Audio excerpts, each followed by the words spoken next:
For August the 31st, 2018, we talk about the Man of Medan announcement, Detention, and we ask you which video game critter you'd like to be. Welcome to Level 255.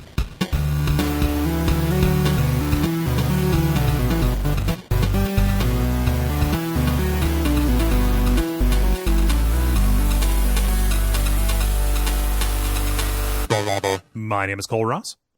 I'm Dennis Furia. I'm Jala Prendes. And I'm Ben Merkel.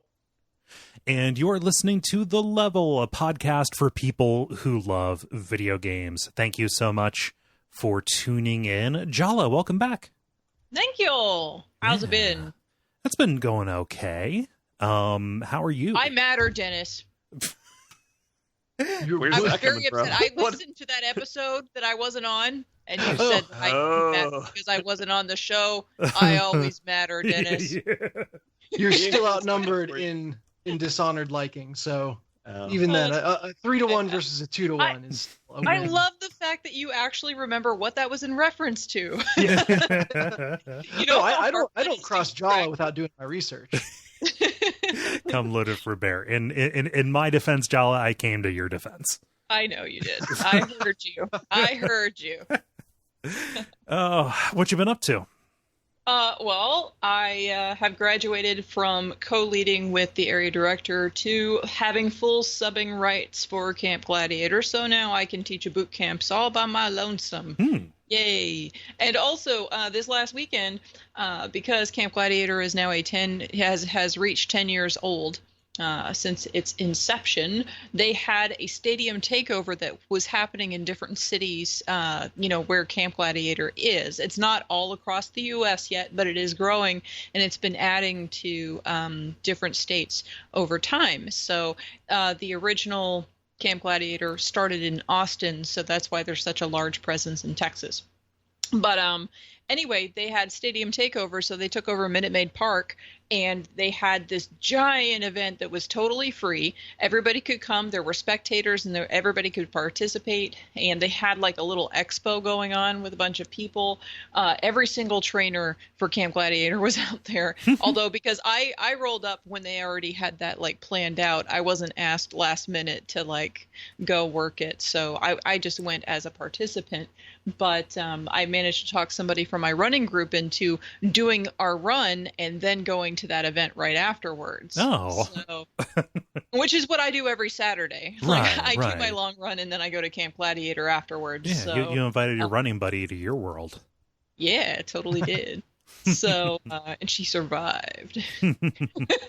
But anyway, so it was a lot of fun. They had us running all over the stadium, up through the stands, and doing like stations basically with the different types of exercises. And they had all the equipment laid out for us, and it was all very, very streamlined, very well planned out. I was really impressed because they had never done anything like that before. Yeah. And it was so organized, so well done. Everything moved super smoothly. It was awesome.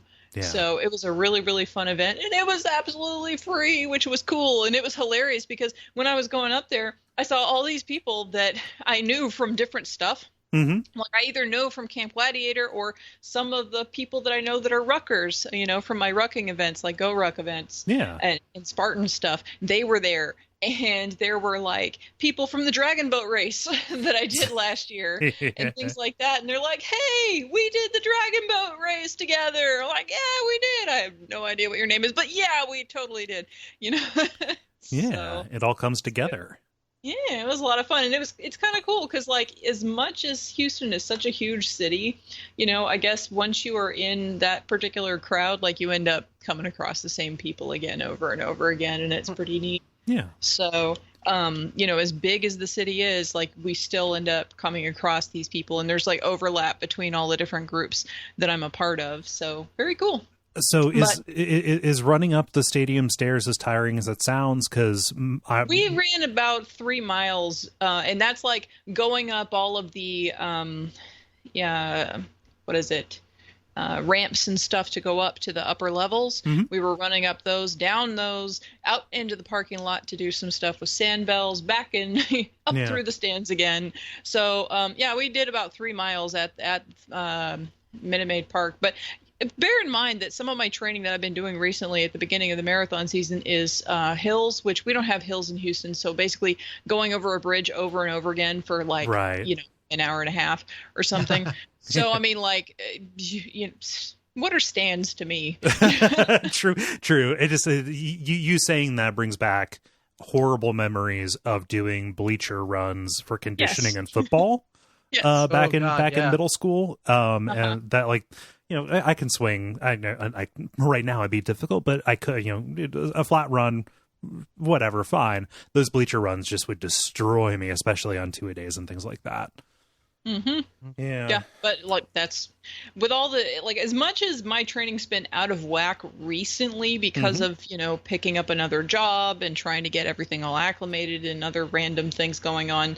I stay in a fairly decent overall conditioning shape, and I've got a bunch of different types of conditioning work that I do, to the point that hills don't bother me because I do a bunch of posterior chain work when I'm doing Camp Gladiator and weights and whatever else, so like that, plus I do rucking. Like I'm already used to carrying a heavy thing on my back, doing, like when you're doing all those kinds of things, like it's not as big a deal. Definitely doing hills or doing bleacher runs or anything like that now is less difficult than it would have been last year. But then again, last year I was getting over cancer, and Hurricane Harvey happened 1 year ago today. Actually, as we record, today. That's ridiculous. Yeah. And I just dropped I had reposted a video from today a year ago. Jesus. And that was when my car was flooding out, and I don't remember if that was before or after we were bailing water out of my house. I don't remember when that video was. But, the thing is, the news has all this stuff on there, and like their whole point is, see how far we've come in a year, and all of that stuff. But for me, I'm just like, I'm really concerned about all the people that have legitimate PTSD after that event, who lost everything, who then get reminded of it a year later like a kick in the nuts, I feel sorry for those people who really, really had it bad. Like we were lucky. I had some flooding in my car. I had flooding in my studio. I lost some artwork and some other stuff. And this was, on the coattails of just getting over my cancer surgery. Right. But I didn't have to evacuate my house. We were able to bail water out of it. And then the rain stopped, thankfully, and stayed down low enough. Like the water got out of the area. Other places, even in my own neighborhood, were completely submerged, and there were rescues going on all around us.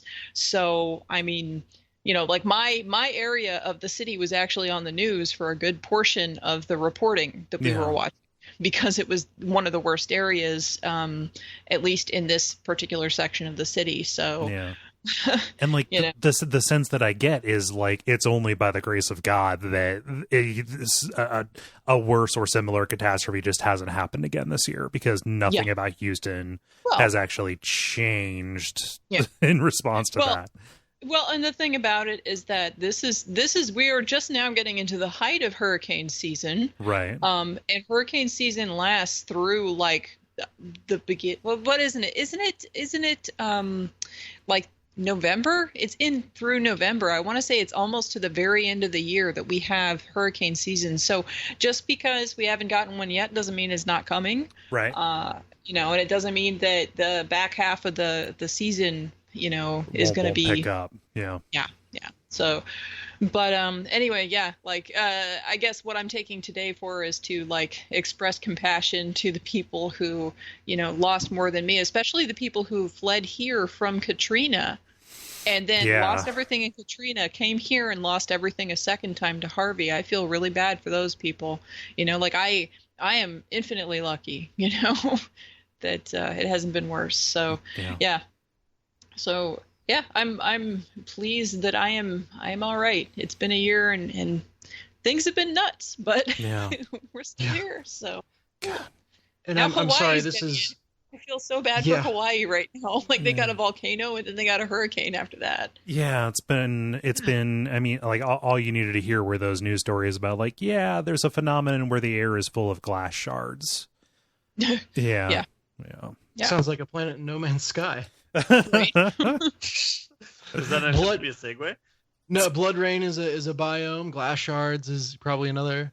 No, sorry. This is going way back to the beginning, but you described, that one final piece of certification to be able to lead classes, and I'm just imagining, what that's like. I imagine you in like an empty warehouse gym type of deal, and a door opens, and this young man, bewildered but reasonably fit, gets kicked through, and you just hear a voice go, "Break him, finish him." Well, really what it was is just I had to do enough co-leads with my area director for him to first seed my different programming for all the different sections of camp, because the way Camp Gladiator works is every week is a different focus. There's endurance, strength, and agility, high intensity intervals, and peak week. And he gives me a project and says, this is how much of the workout you're doing, this whatever. And then he gives me feedback about how I demo, how I do when I walk around and talk to people and things like that. So, until he gets to the point where he's like, you are relaxed, you are comfortable. Because apparently I'm too serious when I'm demoing. When I'm walking around, I'm goofy and I am laughing and making jokes and doing stuff. But when I demo, I'm very serious. And that apparently had to change. I had to be like goofy. I'm like, but this is serious. They need to hear and they need to know the cues for these exercises so that they get the form correct, because they need to be able to do this properly and they need to, really be listening to that. So, but whatever. Yeah. So, I did the adjustments that needed to be done, and here I am, ready to go teach a fitness again. And of course, like this isn't like I haven't done it before. I mean, none of the feedback that he gave me was really like, you really don't know what you're doing. It was more like, well, the way that CG does it is like this, that kind of a thing. Yeah. So, but so I actually had a lot of the campers ask me, well, where are you setting up your location? And I really like your exercises because they're different. And, that was a really good workout and stuff. So you're building leads. Yeah. But hopefully they're still around when I actually get to opening my own location next year. Oh, well. Oh. Yeah. But anyway, so how's stuff elsewhere in the world? Tell me about other things. I mean, I'm boring, so I can skip mine. It's just been a bunch of, I think, packing. I think like the kids on the internet call it adulting, which is a term that I don't like, but I understand is. Well, go ahead. Our summer interns had to do like a presentation on like what you hope to get from working at my company. Right. Just like introduction, and one of the questions is like, what do you want to get out of working here? Yeah. Every single one had like some form of like how to adult or what adulting is on their presentation. And like the first one, you're like, ha ha ha. And the third one, you're like, are you guys doing this to us intentionally? Yeah. Jesus. Are y'all going to do Fortnite dances now? Oh man, you guys are like some grumpy old men. What's hilarious is that in the green I've been without AC for whatever. Dennis, I understand. My AC went out recently too. Yeah. So it did. So I got grumps to spend. Grumps in the bank to spend. It's hilarious because in the green room when you were complaining, I was just like, well, at least you're learning how to adult a little better with those contractors. No. And I wanted to, but then I don't know what happened. Somebody else interrupted me or something. And I didn't say it, but yeah. No, but it is an interesting and educational process to have every aspect of your financial life poured over by people you've never met.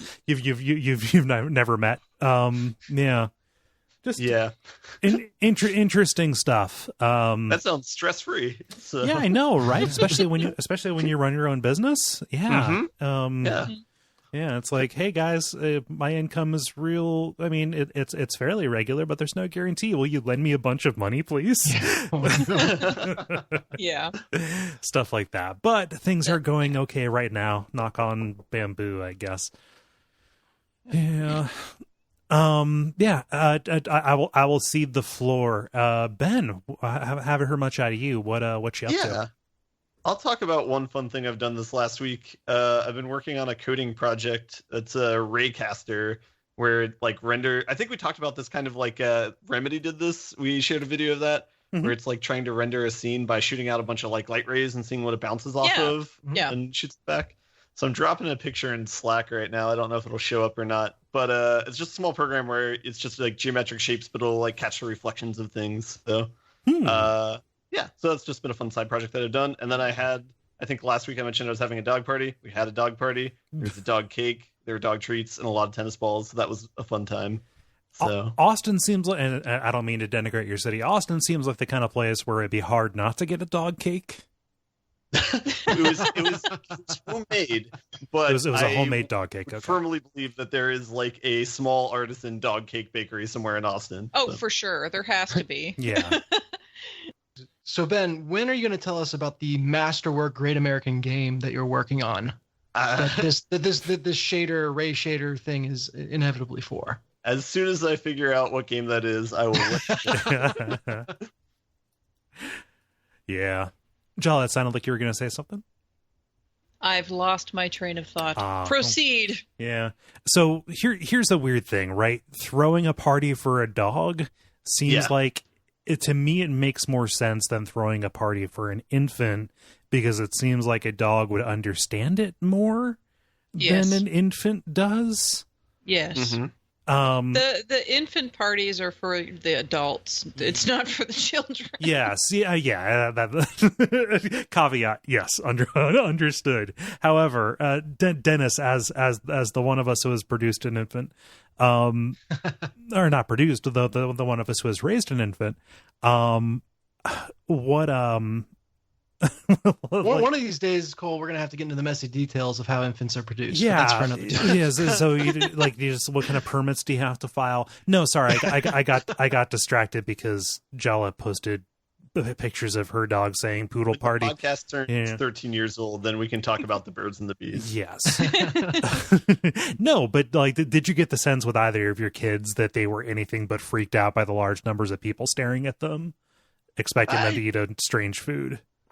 Yeah, no, I wouldn't say they were freaked out, but it was definitely an adult affair versus anything that they were getting. Like, they would have been just as happy as if it was just me and Jen and we gave them like one cardboard box. Like, I know that's the cliche item, but it's very much true. Right. We've gotten very strategic. Like, anyone who's got kids and is planning on throwing parties for them, throw a brunch party. It starts at 10, it ends at 1. That way people perfectly still have a day. windowing nap time. Yep. Okay. You can have lots of fun treats like donuts, and mimosas are totally appropriate, but everyone is out of your house before people start melting down. So the brunch party is the way to go. Yeah. Are you talking about adults or kids melting down? Yes. Everybody. Well, that was, I mean, a different kind of audience, but that was my calculus for doing my graduation party when I was in high school. We did a breakfast/brunch party because I figured that would be the easiest for everybody. Like, it's a way to like, just, okay, come here, start the day. I understand you're going to be going to a bunch of different places. Just stop by. Here we go. I'm just going to be out of the way and offer something different. That makes sense. No one has a chance to be in a bad mood yet. Yes. It's brilliant. Yeah. So yeah. That it is an effective way to do things. Yeah. But did the dogs seem to enjoy themselves, Ben? They did. I realized how judicious it was. At a certain point, after they'd been there for like a half an hour, fights were starting to break out. But I just opened up a pack of like 18 treats and started handing them out like the rawhides or whatever. Yeah. And then like every dog went to their own area in the house and was just chilling with themselves. And it was great. I don't know what the baby equivalent of that is, but yeah. Breaking out treats, handing it to people, and then they go off in their own corner and are great. Yeah, just give that one's word for word. Give the kid a pig's ear and he'll be fine. Yeah. Finally, Dennis, what's up? My house is under construction. We were foolish enough to think a remodel was a good idea, and I have been without either showers or air conditioning for the better part of 2 weeks. Thankfully, never both at once. But yeah, I better knock on some wood when I say that. So a lot of wood knocking. They're both working right now, and I don't want that to go away, please. Yeah. Mission critical systems. Yes. Yeah. Yes. Which we touched all for this because we are idiots. It didn't start that way. It just kind of crept. Yeah. Yeah. But yeah, so I'm comfortable and recently showered right now, and I'm intending to ride that wave as far as I can. Awesome. Yay. Yeah. Well, to me, it sounds like we have achieved banter. So unless there are objections on the floor, I move that we proceed to a regular kind of episode. A brief what? Objection. I said go. Oh, okay. I thought you said no, and I'm like, we've got the brief, the multiplayer, and the grind, and why don't we get started with the brief, where we talk about things that are happening in the world of video games around us. I'm excited, so do you mind if I go first? Talk about it. Yeah, let's do this. So I was a little bit disappointed when let's see here, Supermassive. Let me make sure that is correct. The studio behind Until Dawn, that their apparent follow up to Until Dawn was like a PSVR shooter kind of thing themed after a carnival. Kind of seemed like tech demo. Yeah. Seemed like a poor application of Supermassive's resources, especially because Until Dawn was a really, really neat experiment, and I want somebody besides Quantic Dream, definitely, and even somebody besides Telltale, who has their own kind of set of problems, nowhere near as egregious as Quantic Dreams, but competition is good. What is worse? Sorry to interrupt, but it's a very intriguing question. What is worst? One or two massive failures over the course of a decade, or like a really mediocre experience every 3 months? Yeah, I think the mediocre. I think the massive failure just because David Cage. Honestly, I think he. Yeah, well, I think he ameliorates it. The thing that makes Telltale a little bit disappointing is the fact that it does seem to be kind of a steady decline. Regardless, turns out that Supermassive had bigger plans than just that tech demo. They revealed at Gamescom this past week not just a new game, but kind of a new initiative. The Dark Pictures Anthology is what they're calling it, which is kind of a label. They've committed to 4 games, kind of all in the style of Until Dawn. So these interactive cinematic experiences that also use kind of the branching narrative technology that Until Dawn did, but just in different horror subgenres. So the first one they've announced and what they have shown is called Man of Medan. I think that's how you pronounce it. It's named after a Spanish ship, which has a bunch of people who are out on a diving trip, but they get kidnapped and whisked away to a ghost ship. And they are forced to navigate it and survive. The trailer looks pretty neat, and all of the kind of preview impressions that people have gotten from Gamescom itself are really positive. But yeah, I'm super excited to play this, obviously, but also kind of curious to see what other direction they want to go, because this idea of an anthology kind of setup where they can just mess around, keep the same kind of storytelling technology available, but just stretch their legs in terms of subject matter, that is a really, really good way to go. So yeah, Man of Medan and the Dark Pictures Anthology. I am super psyched. It looks like a zombie ship, BT dubs. Yeah. That's a new twist on the ghost ship genre. Yep. Yeah. I don't know when this is supposed to come out. I imagine sometime in 2019. 2019. Yeah, it said 2019 in your article. I want it now.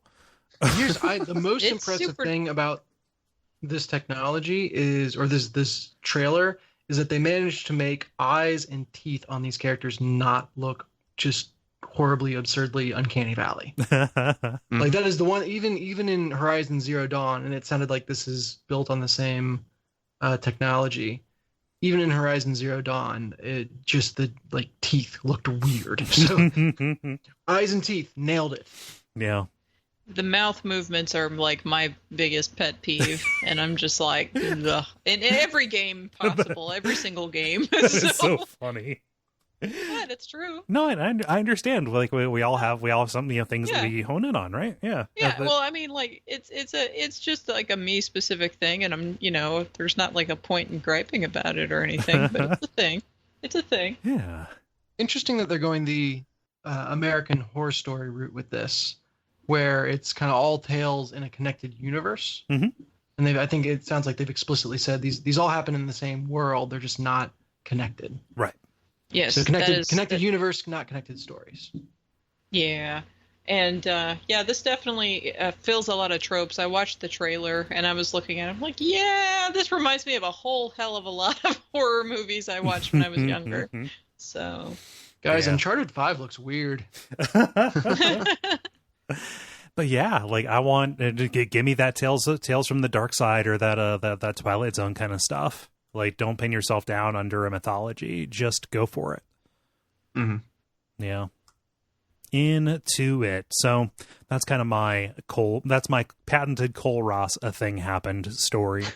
I want to keep things in the horror kind of field. Jala, you posted something about some new horror game tech that I want to hear you talk about. yeah. Well, I mean, it's not super new. It's something that's been going on for a while, but now there's a couple. There's a few games that were talked about on NBC News about how biometrics are being used in horror games. Mm-hmm. So it focuses on the game Bring to Light, which is a horror game that was developed by the Canadian dev Red Meat Games. And basically the biometrics, you use a heart rate monitor strap, and the heart rate monitor sends the information to your computer. Your computer then takes that information and then alters your gameplay experience. So if you're hearing a racing heartbeat in the game, it might be your heartbeat. The call's And, coming from inside the chest. Yeah, and your heart rate. If your heart rate is lower, the game will amp up the terror and induce new scares in order to elicit reactions from you, that kind of a thing. This game was released in July on Friday the 13th, and it's available on Steam, so it's something you can pick up right now. Huh. In the game, you're dropped into a subway system that is filled with monsters, and you have to wear like a heart rate monitor to use that particular tech in the game. Any heart rate monitor that uses an ANT Plus connection is usable with it. ANT Plus is like like I said, the chest strap. Mm-hmm. So the chest strap that I use with my Garmin would work for that. Oh, dang. So if you do not have a chest strap, or if you look up your heart rate monitor, whatever it might be, a Fitbit or whatever, if it is not ANT Plus, it will not work with the game.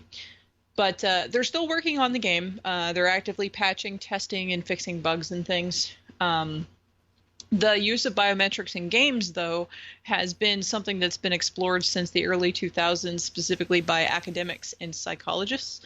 One of the earliest attempts at a commercial release, though, was 2015's indie game called Nevermind, which is also available on Steam in the Humble store right now. And give me 1 second, I will show you what that is. There. Yeah. So the creator of Nevermind, Erin Reynolds, says that her work was designed ultimately to help players recognize and conquer their anxieties. In that game, players assume the minds of trauma victims and then relive that character's horrifying experiences facing the psychological traumas and the PTSD and all of that stuff. Yeah. Players then have to remain calm as they confront progressively scarier scenarios. And it uses a heart rate monitor as well as a webcam to look for microfacial expressions as evidence of your anxiety or stress. So if the sensors indicate increasing stress, the game would introduce new obstacles or add layers of difficulty to it. Yeah. So there was another game called Mind Light, which was created for children with anxiety and uses a headset that can read players' brain waves. The player has to remain calm in order to proceed in that game. So that game is actually to help people stay calm. But, that one's a totally different thing. These other two, Nevermind and Bring to Light, are about using that against you.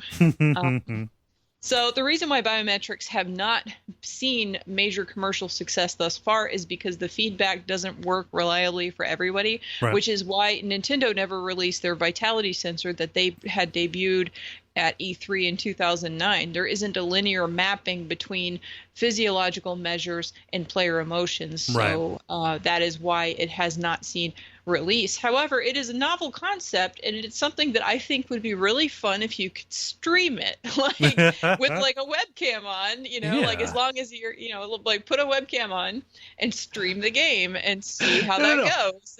There doesn't need to be a game. You just put it on and start reading Twitch chat and see how long you can go without getting. I guess you'd need a blood pressure monitor.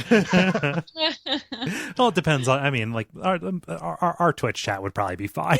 Yeah. Read a Twitch chat with more than 500 viewers. Okay, there we go. There you go. Yeah, after it crosses the the tribe threshold. Yeah. The garbage fire threshold. Yeah. So anyway, I put both of those on my wish list as things to think about for some time later in the future. But they both seem kind of interesting. Particularly, Nevermind, the one with the psychological traumas and stuff. Yeah. That sounds like exactly what I need to get myself into. The idea of sensing microexpressions seems really interesting to me as well. I just wonder. Yeah. I mean, obviously, I'm looking at this as a. I'm taking all the fun out of it. I wonder if your average webcam has the resolution to detect that, Yeah. No. It's you play as an NPC in LA Noire. You have to like get away with the lies to the cop. No. Right. Go ahead, Jala. Well, I mean, like the main thing is like if your face starts twitching or if there's a very noticeable downward pull. I mean, of course, if it's like, minor changes, then depending upon how your lighting is in your room and how good your resolution of your camera is, then that could be a thing. But so anyway, that was still an interesting concept and still something that I want to see. It's kind of like when I was playing what was that game? In Verbis Virtus, where, that one is the one where you have to use your microphone to say the words, the spell words and stuff to get stuff to happen. I need to go back and finish that game. I forgot I was doing it. Yeah. But anyway, like that game was really fun. And that's one that uses your microphone and you have to interact with your microphone. And it works pretty well. I mean, there's a couple of times when it gets buggy, but not too bad. Yeah. So... like I kind of wonder how buggy this is. The reviews for both of those games on Steam, though, are mostly positive. So, like it's fairly well received. Yeah. So. No, this is great. Yeah, I am also most intrigued by Nevermind out of all of these, mostly because it appears to be the most surreal. The most surreal and inventive. Yeah, when Nintendo announced the Vitality sensor, everybody, was so ready to take a dump on it. They had their trowel ready to drop in order to do that. But like, I just think that, if Nintendo did anything wrong, it was by leading with it as a meditation or mindfulness thing, as useful as that might be. When you're talking to people who play games, the novel use for this would be exactly what you're talking about, Jala, with the games in this article. Market it as horror, market it as you become a worse shot in the game as your heart rate is up. Like there are novel uses for this, and it's cool to see people working in those margins. Yeah. So, and the kind of interesting thing for me is that as we progress, as with more and more wearable devices and things, people more and more frequently are ending up with, things that track their biometrics. I mean, maybe not to the extent, like the ANT plus connection specifically. We're not strapping on a harness. Not everybody is Jala and has a heart rate monitor that, is a chest strap, but like, more people have wearables, and if there can be a way to tap into all of that information from whatever source, it can, pull from, that's actually pretty cool. Yeah. Well, I'll remark about this when I'm streaming, like, oh, that made my heart rate jump by 10 beats per minute, because I've got an Apple Watch right here, and you can just check that real easily. Dude, how would that play with your anxiety if you were playing one of these games and you did have the chest strap on, and then like the heartbeat, started up in the game and it's your heartbeat, and all of your listeners are listening to your heartbeat while you're like the game. Would that cause your particular anxiety to get worse? It would feel like it's revealing way too much information to an audience. I wouldn't want them to know how fast my heart beats, and that would well also like they might use it against you sometime. Yeah, at some point your heartbeat is a killing word. They know my true name. They have power over me. But more along the lines of, like when you go to the doctor, you end up getting stressed out. Like, so you're or at least for me, my readings get out of whack. It's just, just a way that it tends to work. That might be the case for me, but also I tend not to get like too stressed out, or I get startled, but not stressed out when I play. So who knows? Yeah. I would actually have to like get one of these things and fire it up and try, That would be interesting. And like I said, I think it'd be really, really interesting with the stream specifically, just because, I think it'd be really interesting for a viewer to watch and, have that information, not just like, I mean, I know you don't want people to know, but like, still it would be kind of interesting to have that experience or witness that experience going through, in whatever way you can, since not everybody can couch co-op something, Right. So. Yeah. This is neat stuff. I love the idea of trying to quantify fear. Yeah. Which I guess is just what a polygraph does. Fuck me. I was going to say, what's the unit of measurement on that? Oh, fucks? Well, still, it's cool. And like, I know it's not a perfect science whatsoever. And whatnot. But I guess you can find out if you're a sociopath or not, depending upon if you do or do not react to this stuff. So. Oh, yeah. What I want is to take a voice comp test on stream. While we are kind of talking about about quantifiable stuff, Dennis, you have a story here from Polygon about different kinds of gamers. What's the deal? What do? Yeah, which is respectively about a report from EDAR, which is a research organization that did a survey of more than 5,000 people in the U.S. who have played a video game in the past month, just to get a profile of who they are and what they do and kind of the segments that they kind of fall into. And nothing earth-shattering here. I went to go grab the actual report, but they put it behind a bunch of like, give us your email and your name and your deepest fear and they all that stuff. infogated it. Yeah, fuck that. Exactly. So I might break down and do it at some point because I love me some data. Yeah. But just under 70% of people play video games nowadays. Like so straight up, just like 2/3. 2/3 of America. Yep. Mm-hmm. And so that's about 211 million people. Of those, about 34% use just mobile devices, but 27% have a mobile device, a PC, and a console altogether. Hat trick. Yes, and the thing that really got me was that the average time playing a week for that 67% is 12 hours, which is almost 2 hours a day, and that blows my mind. I would have put the average way, way, way below that.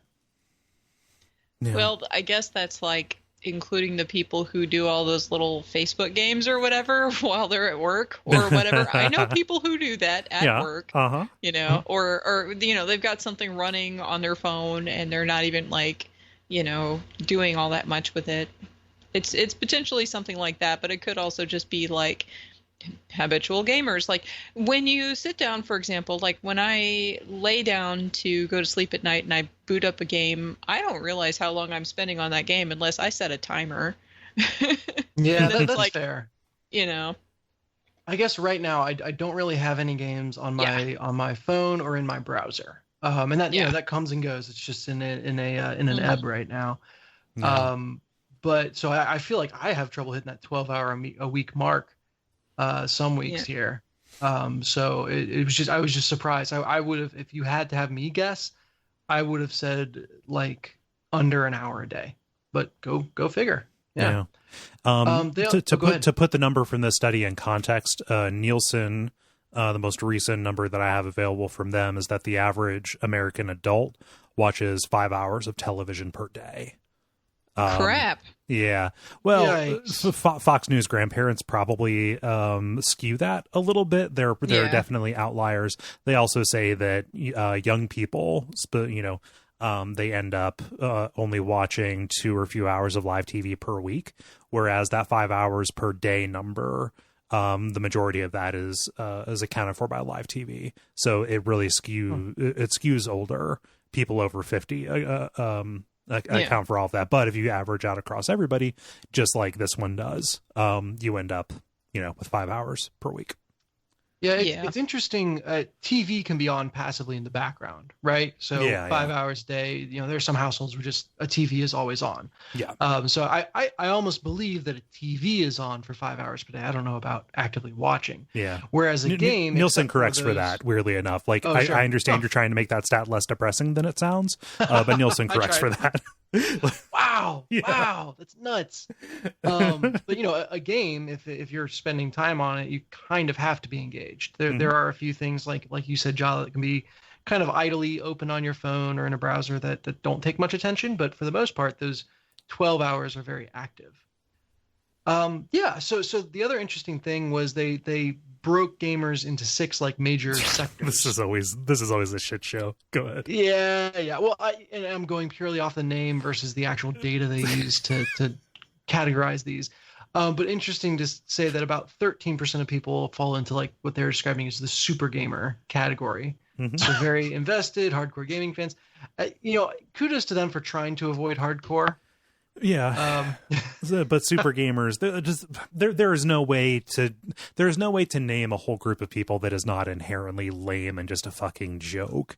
Dennis, you've worked in marketing. How many times have you looked at or done market research that broke things down into personas? Usually, the persona has a name like adjective, proper noun, and it is always alliterative. Daily dap. Exactly. Yeah. or it's like console Corey. We have console Corys over here. Yeah. Oh God. Yeah. Millennial transitionals. The thing that I did find interesting was the Daily Dabbler, the Easy Accessor, which is young gamers who are just playing whatever they can get their hands on. Yeah. It's I'd kind of forgotten about that world of being like, I want to play games, but I'm not allowed to have anything, right? Don't have money for anything. So what can I find for free on the App Store? Catch as catch can. Yeah. I totally get that. It's funny. See, that's about 20%. And only quote unquote 26% were what they called incidental players, which is maybe the least douchey of the names. Yeah. They just play mobile games occasionally. Although it is no less baffling, the idea of an incidental player. I was just going about my day, and I'll be darned, a game just happened to me.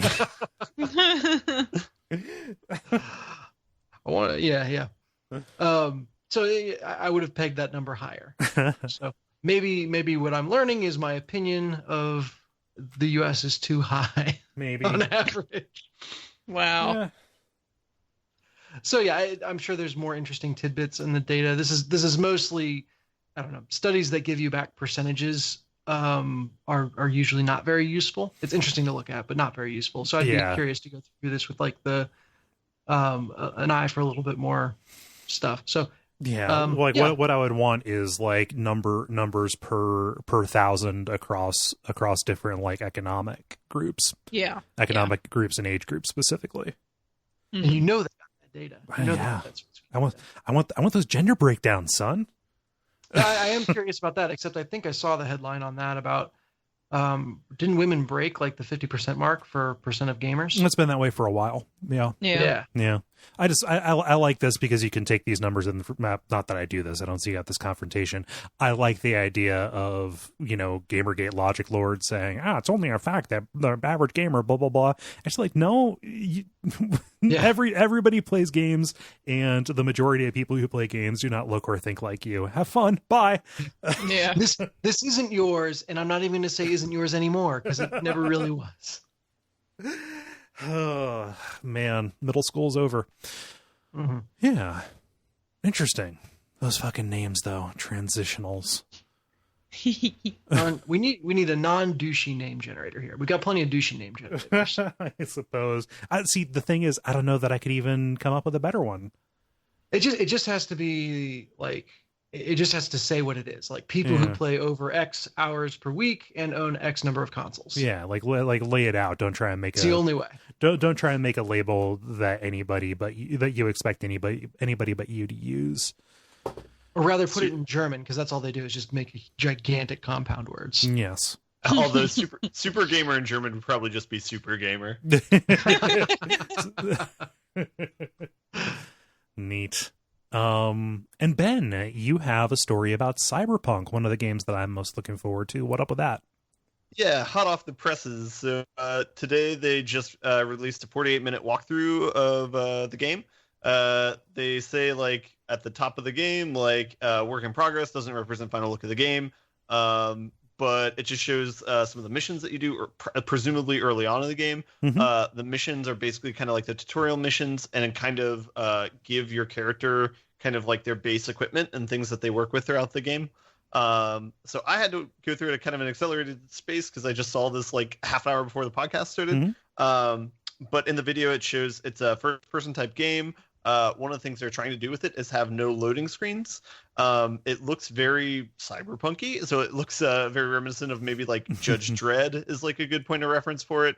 I don't know what other good references, but you live in like a kind of like a box city that's like high density, and then you drive like a very retro looking car around. You have a sidekick.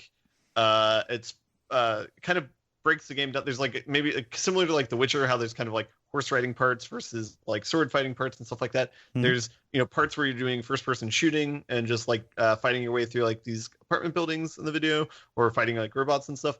But then there's other parts where it's since there's RPG, there's like a lot of dialogue tree things where you're kind of responding, and then certain situations that your dialogue options are affected. Like there's one instance in the video where you're put under a polygraph, so like based on what you say, they'll just say, "Oh no, she's lying." So like, and then there's it shows some of the tools that you get. Like you go to somebody to get like modifications to your body, so that you can like get zoom in eyesight, and you get the ability to like scan different NPCs and stuff like that. And then it ends with kind of like a mission where you go into a place and you get a robotic type of like avatar thing, kind of like Metal Gear 3, like but it's like a 4-legged type robot, and it I don't know completely what you can do with it yet, but that was the mission where you basically go and get it. Nice. Yeah, the game looks really sweet. Yeah, I don't know. What was the thing that you saw happen, or saw that the player could do that was like, oh my gosh, I would really like to do that in a video game? I was excited by the like environment, the fact that they're trying to make it really immersive and like not have any cuts, I think is cool. Like one thing that they showed that was pretty interesting is like when you're walking through your city, you can look at like advertisements or whatever, and there was like one for a soda. And you can, if you're interested in it, you can press a button and it'll show you in the world where like the nearest like soda machine is, and you can go and like buy it and interact with it. Yeah, our capitalist hellscape. That was a good idea to put in a video game. Who thought that was cool? Some. Oh man, that is the dream, isn't it? Sorry, Ben. I'm going to take this thing you're excited for. I'm just going to take a massive dump on it. Go for it. I watched the majority of the video. I think I've got like 5 minutes in the 48-minute demo left. Mm-hmm. But like concept for the world, amazing, right? Cyberpunk is a great universe. Graphically, the game is impressive. Like it looks really, really good. The action in the game that they showed off looked passable, although it's nothing that hasn't been seen 100 million times before. Mm-hmm. And anytime anyone was talking, which was most of it, I wanted to peel the skin slowly from my face like I was one of the like tech junkies in the demo. Yeah, you wanted to poltergeist yourself. It was not necessarily that the acting was bad, but the writing and just the character ideas in it are so cliche and horribly there was a sidekick named Jackie, the guy who's like your macho Hispanic man, and everything that came from his mouth, I just wanted to throw my computer. It was horrible. Dennis? Yes. Can I hand you this table? This is honestly the most incensed I've ever heard you, Dennis. I know. Yeah, I know you're coming off of a hard week. Here, let me just grab this table and Continue on with your rant, please. I'm intrigued by this. Keep going. I just and they got the big title across the top that is this shows early versions of the game, stuff is going to change. And it's like the graphics are great. Give it to me as is. Totally fine. Like the UI, okay, I can see where that needs some polishing, but like there are just fundamental things in terms of the characters that you're interacting with, presumably for the majority of this game, that they're going to have to deal with. And I don't know how easy that is going to be to do. Just they've taken a brilliant idea for a world and populated it with. It's not bad people. Right? It's not the characters are bad morally, or do disgusting things or anything like that, because that can all be interesting and that can all have reasons to want to engage with it. It is that they are like repulsive, and I know I'm using strong language, but they're repulsive in that I don't enjoy interacting with them or seeing them interact with each other. And you don't have to make them good or saints. You don't even have to make them particularly deep. I just have to enjoy interacting with them. Yeah. And that was the very fundamental test that this demo failed for me. So who did you not like outside of Jackie? The bigwig corporate lady. Who else did you interact with? You name it. The doctor. The doctor was bland. He was probably the least offensive. The technomancer dudes in the that one quest were okay, but more because their concept was interesting than anything else. I mentioned like the guards for the corporate lady, the guy that she held hostage. I mean, freaking the people in the bathtub I just didn't even like. So the corpses. The corpses. No, everything had this. Maybe this is it. Everything, I love the concept for the world, but everything articulated with this veneer of gritty cool that I just feel like has been, I don't want to say has been abandoned. It's been abandoned for me personally. Like I've gotten over that, like, they use all the color analogies like, hey, I got some news as big as my balls. Come hang out. Or, did some other stuff that I won't repeat. That, that's the least of it. But it is all this idea of like what a cool gritty world would look like that just, I don't know, grates against me now. Yeah. And not because I don't like cool gritty things anymore. It's just this flavor of it was not for me. Yeah. I mean, it sounds like it's ringing as juvenile for you. Yeah. Juvenile. Yeah. And stuck in the 90s. It is to the RPG genre what was the Me Too grab from I think it was Cliff Belinsky or somebody for the battle royale genre called. It was like bank robbers with a Z or something like that. Oh, Lawbreakers, yeah. No, yeah, I'll look it up. But it was like just stuck in this 90s idea of what video games should be and what video game players would want, just with a cyberpunk veneer over it, instead of this like rich cyberpunk world full of grit and dark stuff that I was hoping for. So I think I've said before, like I'm kind of losing the plot on Cyberpunk, and like the very first trailer I was all in. Like the world showed in that trailer was perfect. I was so excited. Then the E3 trailer, I was kind of like, not necessarily for me, but I know a lot of people liked it. And I heard there was a really good behind closed doors demo. And now that the demo is laid bare, I'm just back on the wholesale, like, not for me. Yeah. Well, the good news is they have 5 or 6 years to get it right.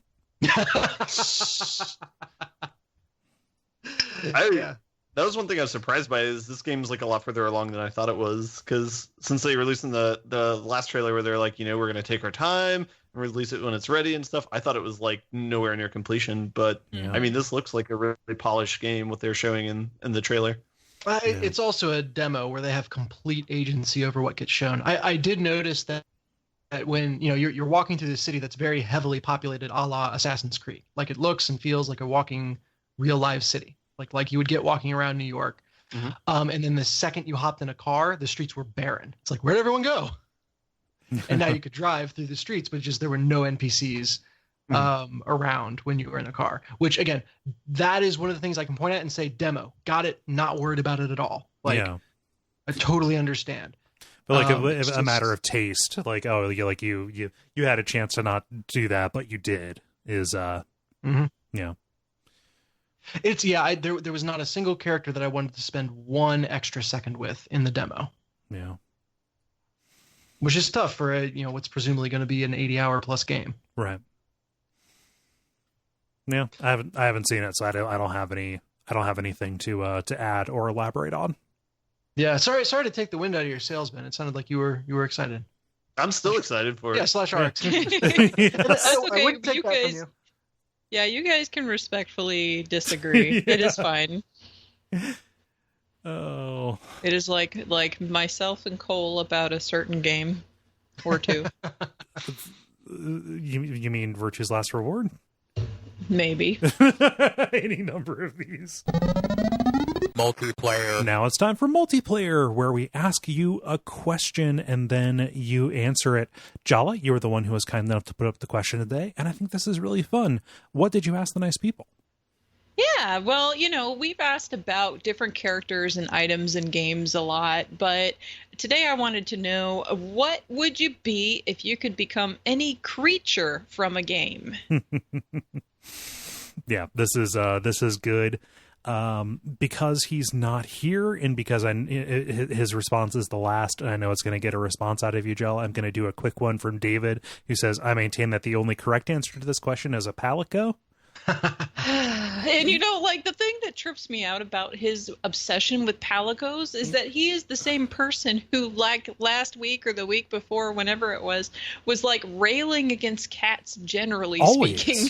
Always is real. Just like dumping on cats and how much he doesn't like cats and all this other stuff. And it was weeks or so ago. I was saying like, oh yeah, I'm getting this house. I'd love to get a cat.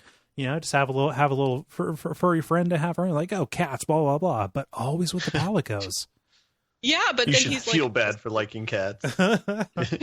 See, palicos represent the potential of what cats could be, and that's why that makes cats extra offensive. Yeah, opportunity cost. well, so close. It's one of those various times where, I will stop David on the podcast and be like, David, you just contradicted yourself. So I call him on his bullshit all the time, and he knows it. And he's not here to defend himself, so So he doesn't count this week.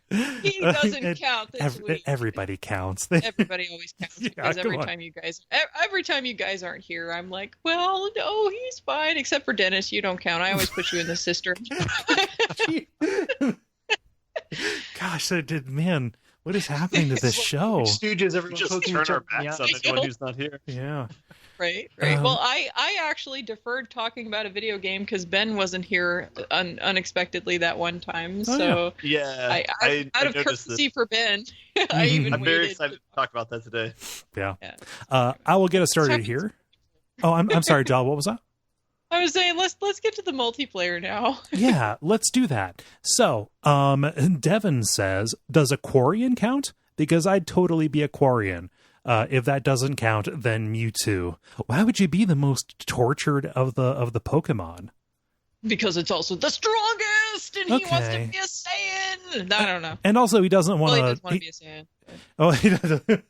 That's his dream. Like maybe he doesn't want to. Maybe he doesn't want to lose the power of speech, since Mewtwo too. can speak. Yeah. Yeah, that's probably good. Yeah. I mean, do you still have the power of speech if you can only say one word?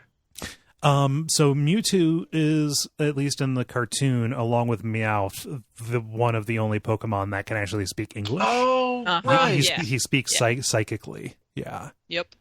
No, and Quarians, that's also a very strange. Hey, Devin, I don't mean to put you on blast here, but Quarians have to be like sealed away inside of their suits, and also they are exiles from their own homeland because of the war with the Geth.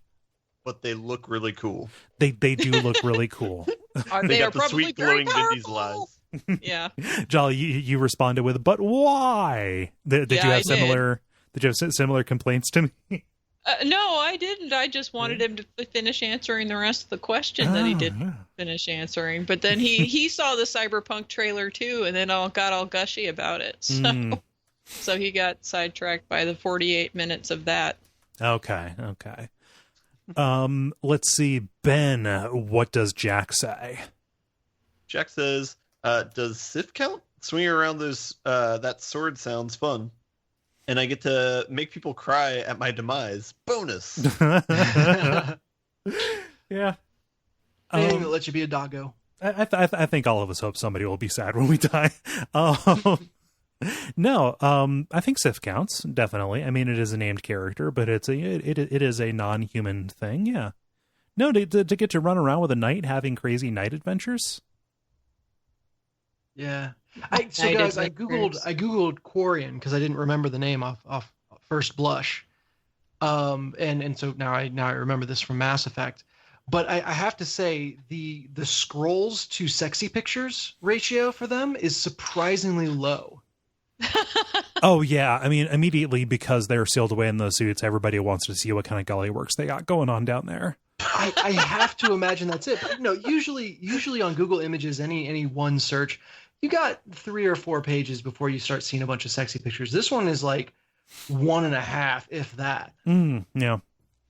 Speaks to a very specific demographic, I guess. Yeah.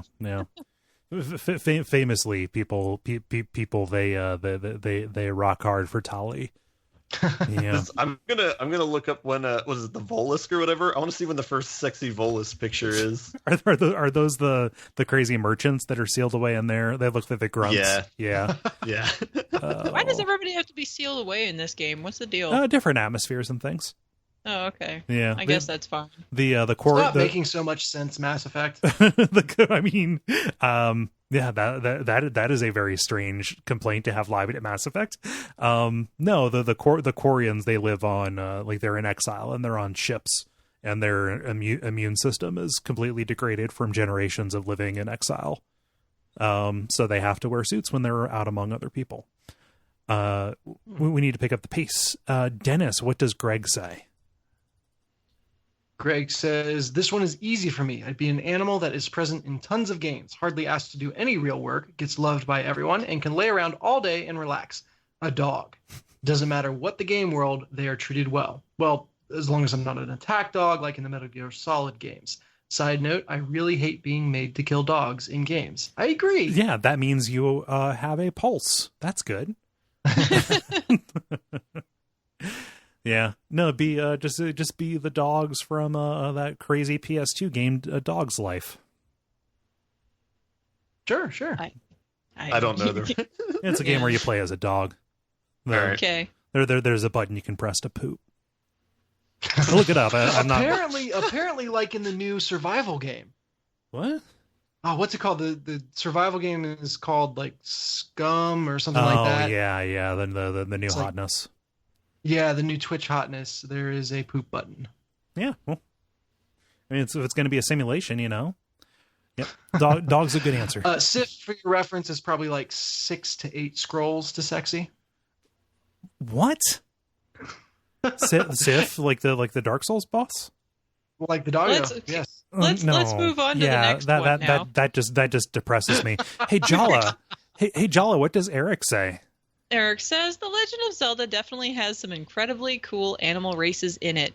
The top contenders for sure would be the Zoras or the Rito, but given the wide breadth of land to explore in Breath of the Wild, being able to fly and being inherently resistant to cold climates, I guess I gotta go with being a Rito. Zora's domain does seem like a paradise, but if I get to come in after Link saves Hyrule, I'm sure they'd let me pay a visit." My question, and I don't want to undermine your reasoning. Those are like demi-humans. They write songs. Yeah. Yeah. Would be my only. Trust me. Well, if I could be a crazy Birdman, I would like to do that. But well, see, I guess what Eric's going for is, I can be an animal, but also still be human-ish. Yeah. So there we go. Which is a relatively common theme through all of the answers. Oh my God, Ben. I finally got there. I finally found a sexy bolus. Okay. It took a long time. Cool. Oh no. Yeah. No, you clicked you clicked that in somewhere in some distant compound. A red light turned on and a reel of data tape started spinning, and that was committed to your file forever. Oh no. You open up your web page and all the banner ads are sexy boluses. This is what he's into. Oh fuck. No judgment here. So continuing in Eric's kind of line of thought here, Roop says, Crow from the Longest Journey trilogy. All the adventures and tail feathers to have, a sidekick with a purpose and a persona. Crow's badass. I like Crow quite a bit. Mm-hmm. Yeah. Just a wisecracking corvid. As if there would be any other kind. Yeah. Ben, what does Mike say? Mike says, able to visit / see the entire world? Check. Nascent godlike powers? Check. Cute little pom-pom on the top of my head? Check. Confirmed. I'd like to be a Moogle. Kupo. Yep. There we go. Yeah, that actually would have been my answer. So, yeah. Chocobo. Not bad at all. Yeah. Go ahead, Jala. Kupo, yeah, like Moogle is a kind of common answer actually. Into it, yeah. It is good. If there was a Final Fantasy creature to be, that would be it. And if you fall on hard times, you can always fall back on being a mailman. which is a Final Fantasy 9. Anyway. No, I followed you. I was with you. Dennis, what does Andrew say? Andrew says, Metal Slime from Dragon Quest / Warrior. I tease the hero with my EXP and then run away. Yep. Yeah. You're a troll. Crystal Lizard in Dark Souls. Yeah. Yeah. Later. I'm awesome. Bye. Yep. Good one. Jala, what does OMG Moose say? Moose from Nier Automata, or any game that they appear in, really. Because, well, do I really need to explain? Oh my god, Moose! And then adds, but if you do need a reason, the moose from Nier Automata have the power to multi-antler drift. Multi-track drifting, yeah. The moose in Nier Automata are very impressive, as moose ought to be. I mean, like moose are catastrophes. They will fuck everything up. And that'd be an enviable thing to be. Sure enough. Yeah. Let's see. You read that, Jala, so I'll read this. Jonathan says, I want to be this because this is awesome. That's why. I don't know what that is. Dennis, you responded as though you knew what that is. What is this? Yes. This is a creature from No Man's Sky, so algorithmically generated. And it looks to be, I mean, if you look in the bottom center, there's a traveler there, so that's your player character. Holy cow. So this guy is roughly 2 to 3 stories tall, kind of like a hippo, only with a cool crest crown type of deal on its head, and ripped as fuck. Rippling this thing is. So the stuff you see in No Man's Sky is really, really fun. And sometimes you get it's like, okay, clearly a computer generated this and it doesn't make any sense. And then sometimes you get stuff like this where it's just magnificent and funny and weird in just the right way. And hopefully not aggressive. Oh, please, God. Run! Ben, what does Juan say? One says Chaos from Sonic Adventure. A chow. Or is it KO? Chow. Excuse me. Live in a little paradise eating fruits and acquiring attributes from other cute animals. Not to mention unlimited pets and belly rubs. Even from Eggman. Yosh! Yosh! Come on, you gotta do yosh! Yeah, and if you want to get out of the house, you just hop into a VMU, which is, of all the memory cards, the one that would be, the most accommodating, I think. Oh, yeah. Am I the only person who owned a Dreamcast? Fuck. No, I had a Dreamcast too. Yeah. Ah, man, I need more Dreamcast stuff. I need to I need a Dreamcast again. I don't have it anymore. It's been a long time. Yeah, I need to mod mine so I can run more games on it. Yes. Just wait until September 9th, 2099. Yeah, the 100-year anniversary of that and Final Fantasy VIII. 99.99 was a big day in games. And we're almost 10 years out from it. Weird.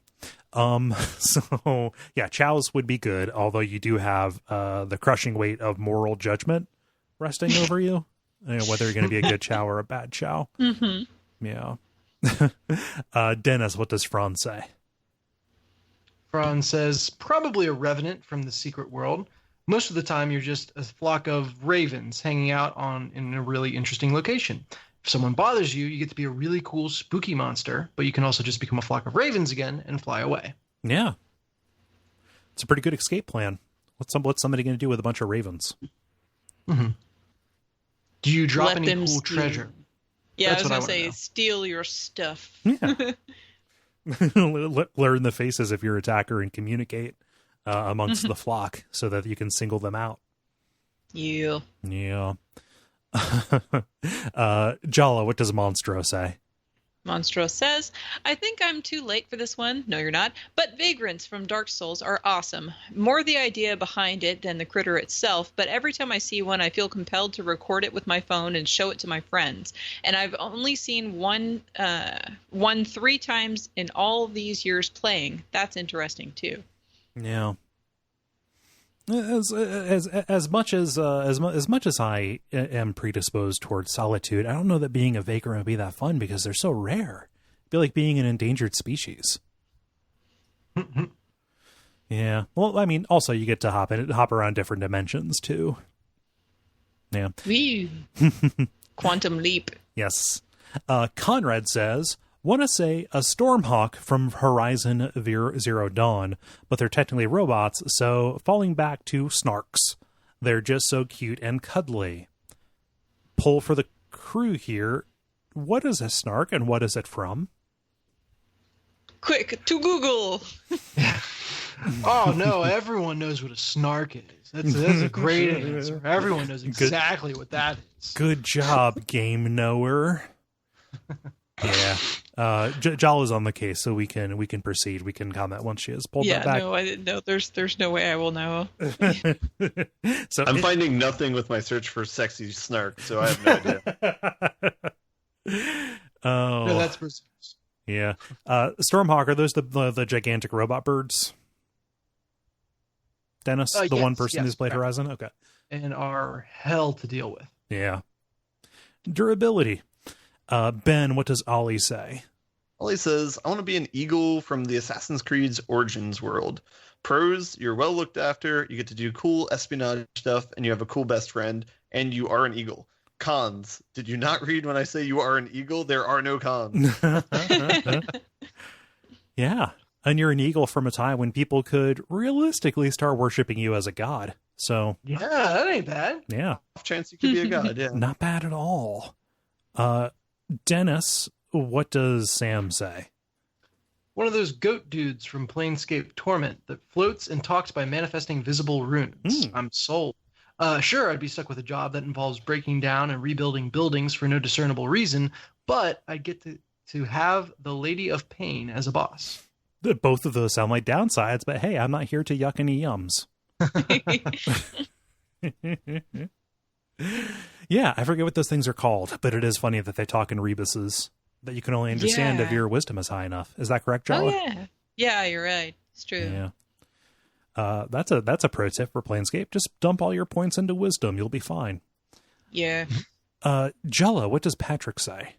Patrick said, Flammy from Secret of Mana, a cute 4-winged dragon who spends his time taking his friends on cool trips around the world. Seems like a good gig. Nice.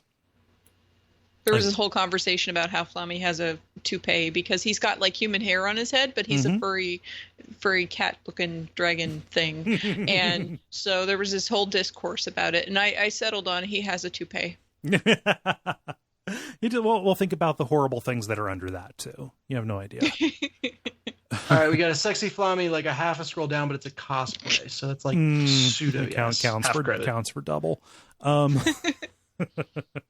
Let's see. We'll go through these last two pretty quick. Lindsay says, the Crystal Lizard Daddy from Dark Souls 3, because if you mess with my little ones, I'm a steamroll your butt. Yeah. That is such a good evolution of that concept from like, oh, you're killing these things for sport. Well, bills do. Yeah. And they put them right up front too. And then Ben, what does David say? David says, a Moogle Kupo. Spend my days giving advice of varying quality to heroes and find a Choco buddy to chill with. Yeah. Yeah. It's a good way to go. Yeah. And Moogle's my answer. So I will segue on to Ben. How about you? What creature would you like to be? I think I'll pick Snorlax. I think that's a good one. That's a pretty good one. Yeah. I'd be happy with that choice. Yeah. Like you would have the ability to like completely disrupt localities. You would cut off routes of trade. But you would be oblivious to it. True. Oh man. Dennis, how about you? So mine is very specific. I'm dropping the video into the Slack now. There is a boss in Rayman Origins. It's this gigantic bird.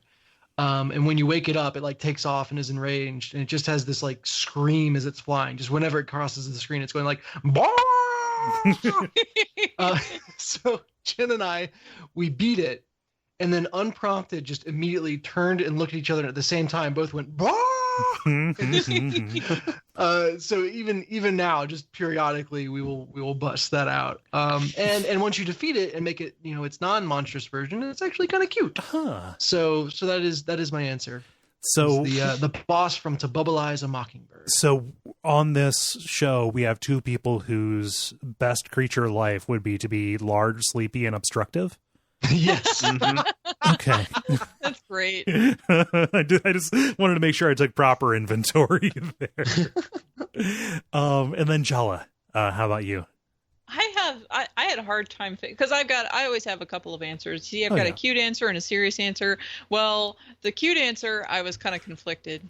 See, because I was thinking of Boo from Mario, but then I was also thinking about a Chocobo. Mm-hmm. And I don't know. I think I would have to settle for a Chocobo though, because Chocobo, my bird knows the Chocobo song. It would have to be a Chocobo. However, like my serious answer would be the Shatterer from Guild Wars 2, because I just dropped a link to the image of what the Shatterer fucking looks like. Holy shit. It's like a zone boss. It's fucking huge. Yeah, it's a gigantic ass shadow dragon. Yes, for sure. Totally awesome. So yes, I would be the Shatterer. Shadow dragon with the face of a raven, perhaps? No, it's a dragon face. Yeah. It's a dragon face. The image is Raven-esque. Yeah. Well, it's also like, a screenshot from me trying to run and also angle the camera just so without a UI, I was about to say, that's your character, isn't it? Yeah, that's my character. Yeah. That's me fighting the Shatterer and taking a second to take a screenshot like somebody with a damn cell phone and a selfie stick. Like, the Shatterer, the Raven, the Warbird. I think there was one more like bird-themed answer. Well, Chocobo was also another one of mine. So yeah, birds, man. Eagle. Everybody needs to be one. Yep. Mm-hmm. Yeah. Flight is a very tempting prospect. Yeah. What inspired you to ask this question, Jala? I don't know. No answer is also fine. I decided to ask the question. Yeah. No, it was a good question. Just because it sounded good. Yeah. I don't know. So thank you, everybody. So thank you, everybody, for participating in this. I know back on episode 250, we said every fifth episode would be a free play. Just wires got crossed and we didn't communicate it. We'll probably do that next time. It's like the leap year cycle. Like every 260th, we don't do it. And yeah, for sure. See, here's the thing. I wasn't on that episode, and it was fallen to me to do the multiplayer for today. Yes. So you say do the multiplayer. Say okay, cool. It was also up to any of us to make sure that you understand. We're not holding that against you. Yeah, I forgot too until like 5 minutes before we recorded. Yeah, so. Yeah. So you're like, oh, it's supposed to be free play, and I'm like, who the fuck told me? None of us did. But fortunately, no lives hang in the balance, and we can pick it up next time. Thank you, Jala, for putting that up. Sorry for that person who put a line bet down on Vegas thinking they had insider information. Yeah, fortunately. Get your questions ready for next week. Fortunately, knees heal.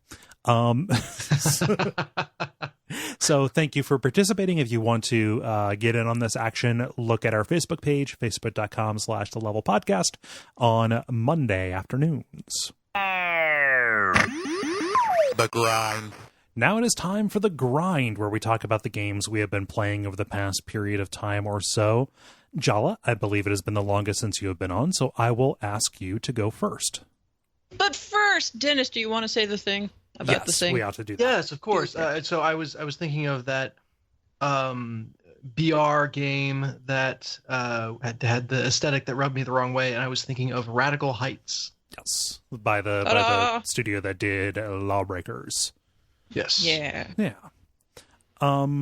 Okay. So, moving on. For real this time. Jala, what you been up to? All right. So, I will mention that I have put in another 3 or 4 hours into Shin Megami Tensei 4. And I wandered around. Okay, so the last time I left off, I went through Naraku and I showed up in Tokyo and then I just stopped.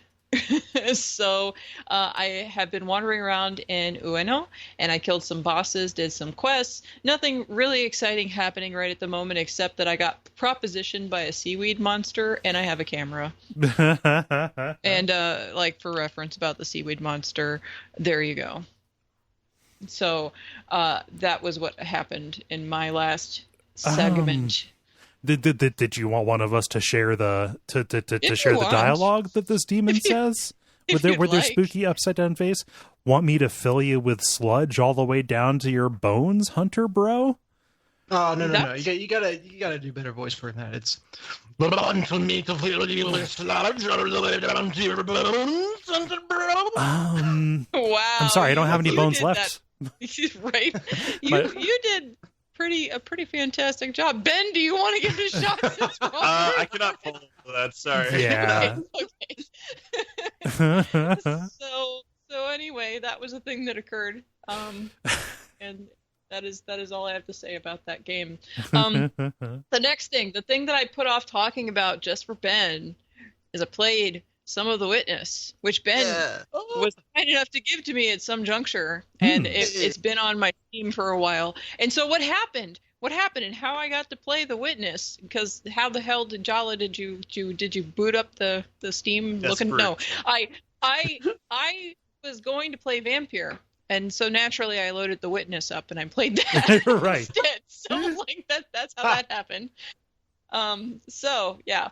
So when I'm talking about it, bear in mind that when I first played this, I was up at 3 o'clock in the morning, did my long run, taught a boot camp class, ran a bunch of errands, did a bunch of chores, and so I was tired going into it, and therefore I solved a few puzzles, and then I got bored and stopped. So I ended up picking it up. Like, basically what I find is that with The Witness, my response to it is kind of like the way that I play a puzzle game on my phone. Like, I want to pick it up and play it for like 30 minutes and then set it down. I don't want to play it for a very long amount of time. Like, every single time I picked up this game, it's been like in half-hour increments, and like about that time I'm ready to like move on to something else. So I picked it up several times, but it's just been just for little short bursts of, okay, I want to play a puzzle and now I want to go away. So when I was playing it, though, to me, especially the first time I played it, which again, bear in mind, I might have just been grumpy. It felt basically like I was in an empty playground, you know, like there's a lot of equipment, there's a lot of stuff to do, but there's nobody else around. It's just you, and you know. So I being the kind of social person I am, I kind of wish I could see other people in there trying to figure out what to do too. Like, even if it was just like, you know, 5 other people, or like even an AI wandering around doing something, I would have liked to see something else in the world, because it didn't quite translate the same way that it does in Myst, where like in Myst, it's fine that you are by yourself. Like, I don't have a problem being by myself and having to solve puzzles in that type of a game. But in this one, it just kind of feels kind of weird to me. Like, I feel like there should be more people or something. Yeah. But anyway, it's a really pretty game, and it has puzzles. So you'd think, you know, of course, this is going to be like a thing I'm going to love. But again, like, it's just, I think because it feels like an empty playground, it just kind of makes me feel a little less interested. I guess because there isn't a narrative as far as I've come across so far. Like, Ben, is there like eventually some kind of a narrative, or is it just literally, here's some puzzles on an island, have fun with it? It's so I mean, it was intentionally designed to be like for you to just be there by yourself, and it's like supposed to be kind of like meditative. So that was part of the reason why there's like nothing there. They also like intended it for it to have like no music at all, or like no like very minimal sound design. But to compensate for that, they do try and pay attention to the sound effects of like the environment around you. So there should be like cues of like what's, you know, if there's like a waterfall nearby, you'll hear that. If there's like vegetation nearby, you'll hear stuff like corresponding to that. But no, I'm not surprised. It like you are there by yourself. So yeah, I could see that someone definitely having the impression of it being very like isolating. Okay, yeah, so like, you know, I guess it's just like my impression going into it was just kind of like I didn't have any expectations of what, you know, what I was going to get into or anything. And like most puzzle games, you are by yourself. There's not even an AI. There's no other people. So I don't know why. I guess it's just because it does look kind of like a big playground to me that I just kind of get that feeling like I wish there were more people around. That's atypical. That's not something I even think normally. So I think it's something about just the way it's laid out just makes me feel like, man, I really wish there was somebody else in here with me. Like maybe you could co-op it or something, you know? Now, although that wouldn't make just any means sense. Yeah. Huh? Yeah. Do you think that just means he successfully created the atmosphere of loneliness that he was going for? Yeah, I mean, like if that's what he was going for, then yeah, it worked. Because I definitely feel alone, you know. So, you know, that's sure. I don't think it was designed to be like specifically to make you feel lonely, but I do think it was supposed to be designed to be like peaceful and like reflective, I guess. But that's kind of like those are very close, I guess, maybe. So I don't know. Well, it would seem more reflective or whatnot to me if there wasn't like if there weren't so many stations with stuff to do. You know, like it just seems like there's a bunch of running from station to station. It kind of felt like the CG Stadium takeover I just did, where you're like running from station to station to do a thing, you know. Well, anyway, what so, areas like, have you gone to so far? I wander around, Ben. Like I warned you that you would probably go nuts watching me play because I kind of just like wander around and like I solved a couple of puzzles in the starting area that you're in, and then I saw a pink place, so I went over there, and then I saw, I don't know what it was, like a little island thing, and I couldn't get to it because there was a gate in the way that didn't have anything lit up on the screen, and then I found a logging place, I guess. Okay. Yeah, and an orange place, and I liked it because it was orange, but I couldn't solve any puzzles there. So then I went to the keep, and I actually solved all the stuff in the keep. Okay. So I did all of that, and then that's like the last place I was in because I did the keep in a couple of sessions of playing it. Yeah. So, yeah, like I think it's like, because I don't feel like there's really a focus, because, you know, again, you're saying that it's supposed to be a meditative kind of game, you know, that kind of a thing. It's not supposed to have a focus, it's like a driven goal in that case. But because of the way that it's designed like that, I don't think I will ever play longer than 30 minutes at a time. Because like you can't keep my attention for that long on that thing without actually giving me something that feels meditative to me. Because like I said, I mean, for me, it just looks like stations or objects on a playground that I need to go over to and play with. So yeah, like I get really excited for some of the new areas whenever I see them, like there's a bright orange trees, I love it, I gotta go, you know. And then there's puzzles. The problem is that like I bounce around so much, like there's puzzles that I have no clue about yet, and like I go up there and then I'm just like, well, damn, I can't do anything here. And then I go over and then I see water in this island and then I can't even get over there. And then I'm like, okay, well, damn. Well, what can I do? I think that that might I be... spend a lot more time wandering around than I do actually doing stuff, you know, until I got to the keep where I did actually progress through the entire thing, but it took a little bit of time. So Yeah, this is essentially the anti-bounce around game, I think. Exactly, The and that's meditativeness of it comes from kind of finding a thread and kind of picking at it and then pulling at it and pulling at it and pulling at it to kind of as you learn the rules of that particular, set of problems. And I can see yeah. it being incredibly frustrating to like half learn one system and then go to another and feel like none of it carries over. Or accidentally Yeah. walk into one section the wrong way. Yeah. And approach the puzzles out of order in such a way that you don't actually build up that vocabulary. Exactly. And that's the thing, is that because like that's my normal play style, to do the opposite of what this game wants me to do. Yeah. That's where I'm encountering some issues where it's like I don't like I'll play the game, I'll get in there, I'll mess around with it and tinker for a little bit, but I don't feel really driven to keep jumping back in right away to go play more of it. Like there are times where I get super hooked on a game, and it's just because of how I play games specifically, not because the game itself has a failing, but just the way that I play is just very much the antithesis of what this is trying to tell me to do. And like I knew that when I was wandering around. That very obviously I need to do things in a certain order to figure out everything to unlock the next part, because I was noticing that progression when I actually stayed in the starting area and did a few of the puzzles where I'm like, okay, I don't understand that one. And then I did, I wandered off a little bit, did another puzzle and said, oh, now I get that other one. And then I went back, that kind of a thing, and doubling back and figuring out all the little pieces. That was happening. And I remember you talking about that. So, I was like, oh, yeah, this is how that's going. But then the moment I wandered off from there because something was shiny over there and I wanted to go look at it, as I do, then it's like, oh, my sense of adventure has kicked in. And the problem is that now the pragmatic side that I'm supposed to be utilizing more is thrown out the window, and I don't even know where I need to go anymore. I would say this. There's like there's two parts to solving a puzzle. Like the first one is just understanding what the symbols mean, and the second part's like actually solving the puzzle once you understand that.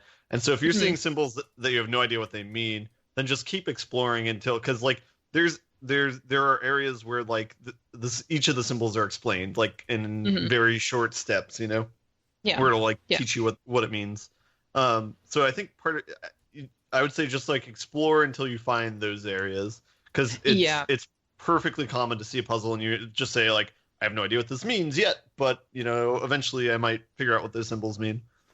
Yeah, so where I left off is I managed to finish all the ones in the castle, which at first some of those hedge maze puzzles, I'm like, I don't even know what the method is supposed to be here, but okay. Like I eventually figured out all of that and got through all of that. I unlocked everything and I got the laser pointing off in some direction on the top of the keep, and that's great.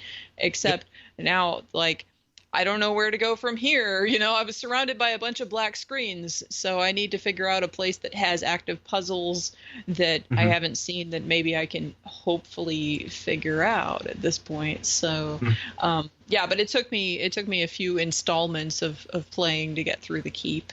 But I did actually, I don't know why I like at that particular point. I guess it's because the progression of the puzzles was such that I was able to figure it out, or maybe my concentration was better during that set of puzzles. I don't know what was happening at the time in my actual life, but those are like puzzles that have no prerequisites, right? So those are ones. Yeah.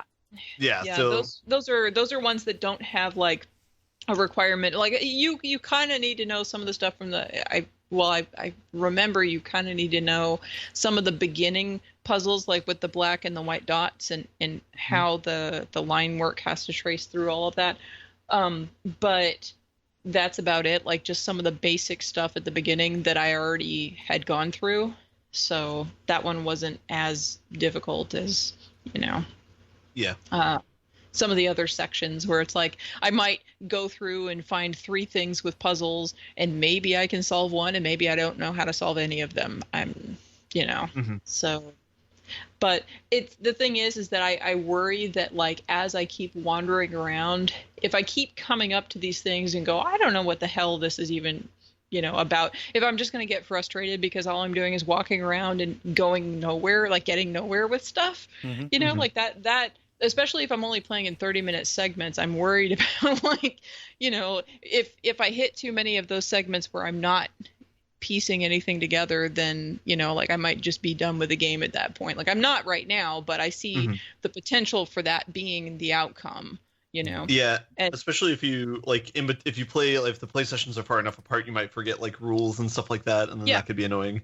Yeah. So, and especially because I have a tendency of picking up a game, putting it down, doing something else, picking it back up again, playing it again, like that's where it's like, I think just the way that I treat games, how I interact with games is such that, like, I had said that right when I first started playing. I'm like, Ben, the way that I play games, it would frustrate you to watch me play this game, I think, because like I think I just don't play it the way it's supposed to be played, and that's my problem.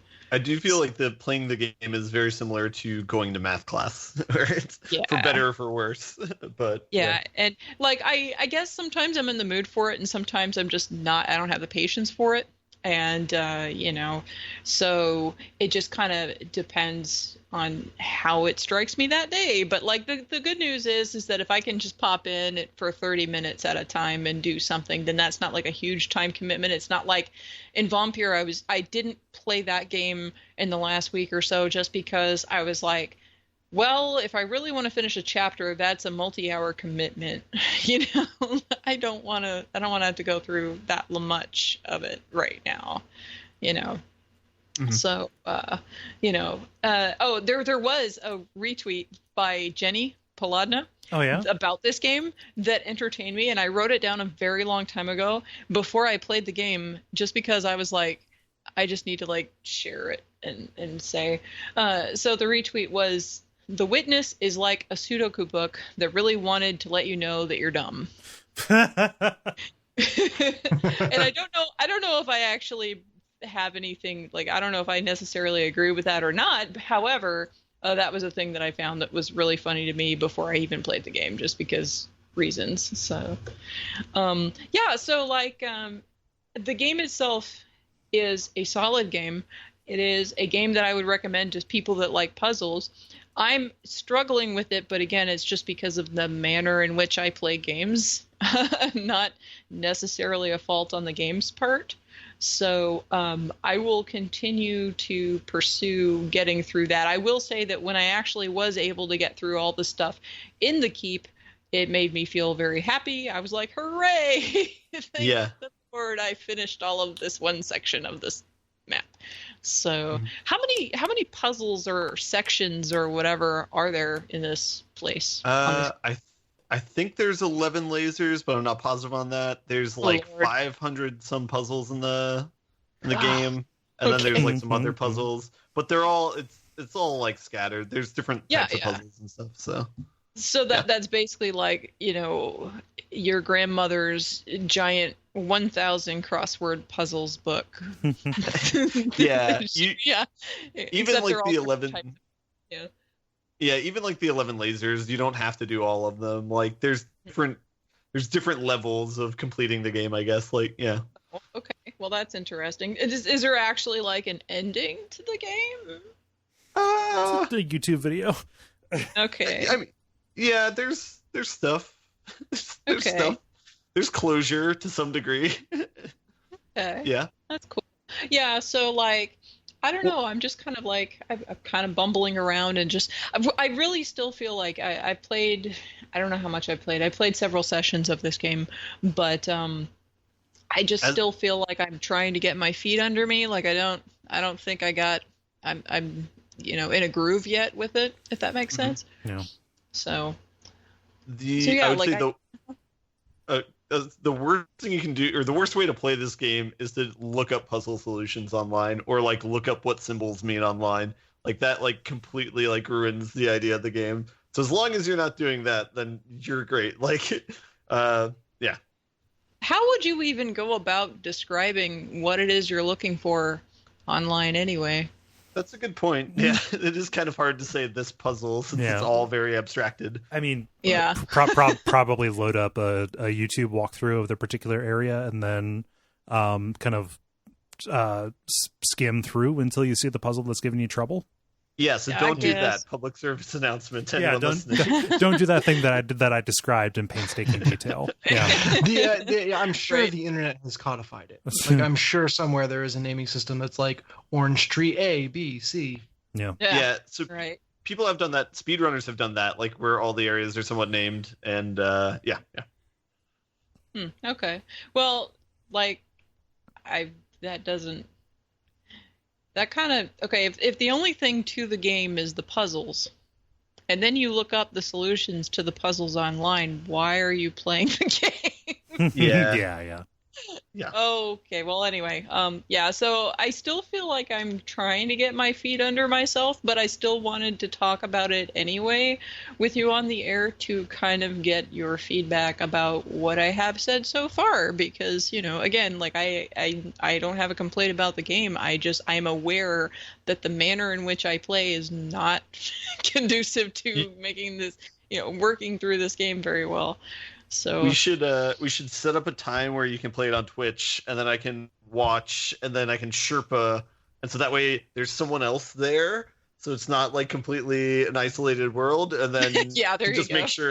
make sure you don't go to a puzzle that's like too OP or like endgame puzzle or something like that. Yeah, and you're just like, okay, Jala, why did you have to pick the absolute hardest puzzle to get a wand to and get mad at? So like the thing that made me the most upset was that I couldn't walk into the water. Yeah, I was very upset. I wanted, because like me, I'm the adventurer person that's got to definitely go crawl around in the places I'm not supposed to go yet, and I'm supposed to talk to. I talk to everybody in the wrong order and all that stuff. Like, I do that stuff intentionally all the time. So like I'm that person. So like that it's counter to what this game is trying to have me do, which is why it's like, okay, I probably do need a Sherpa, or I need to back it up and behave, which that would be a stretch. I would have to try to.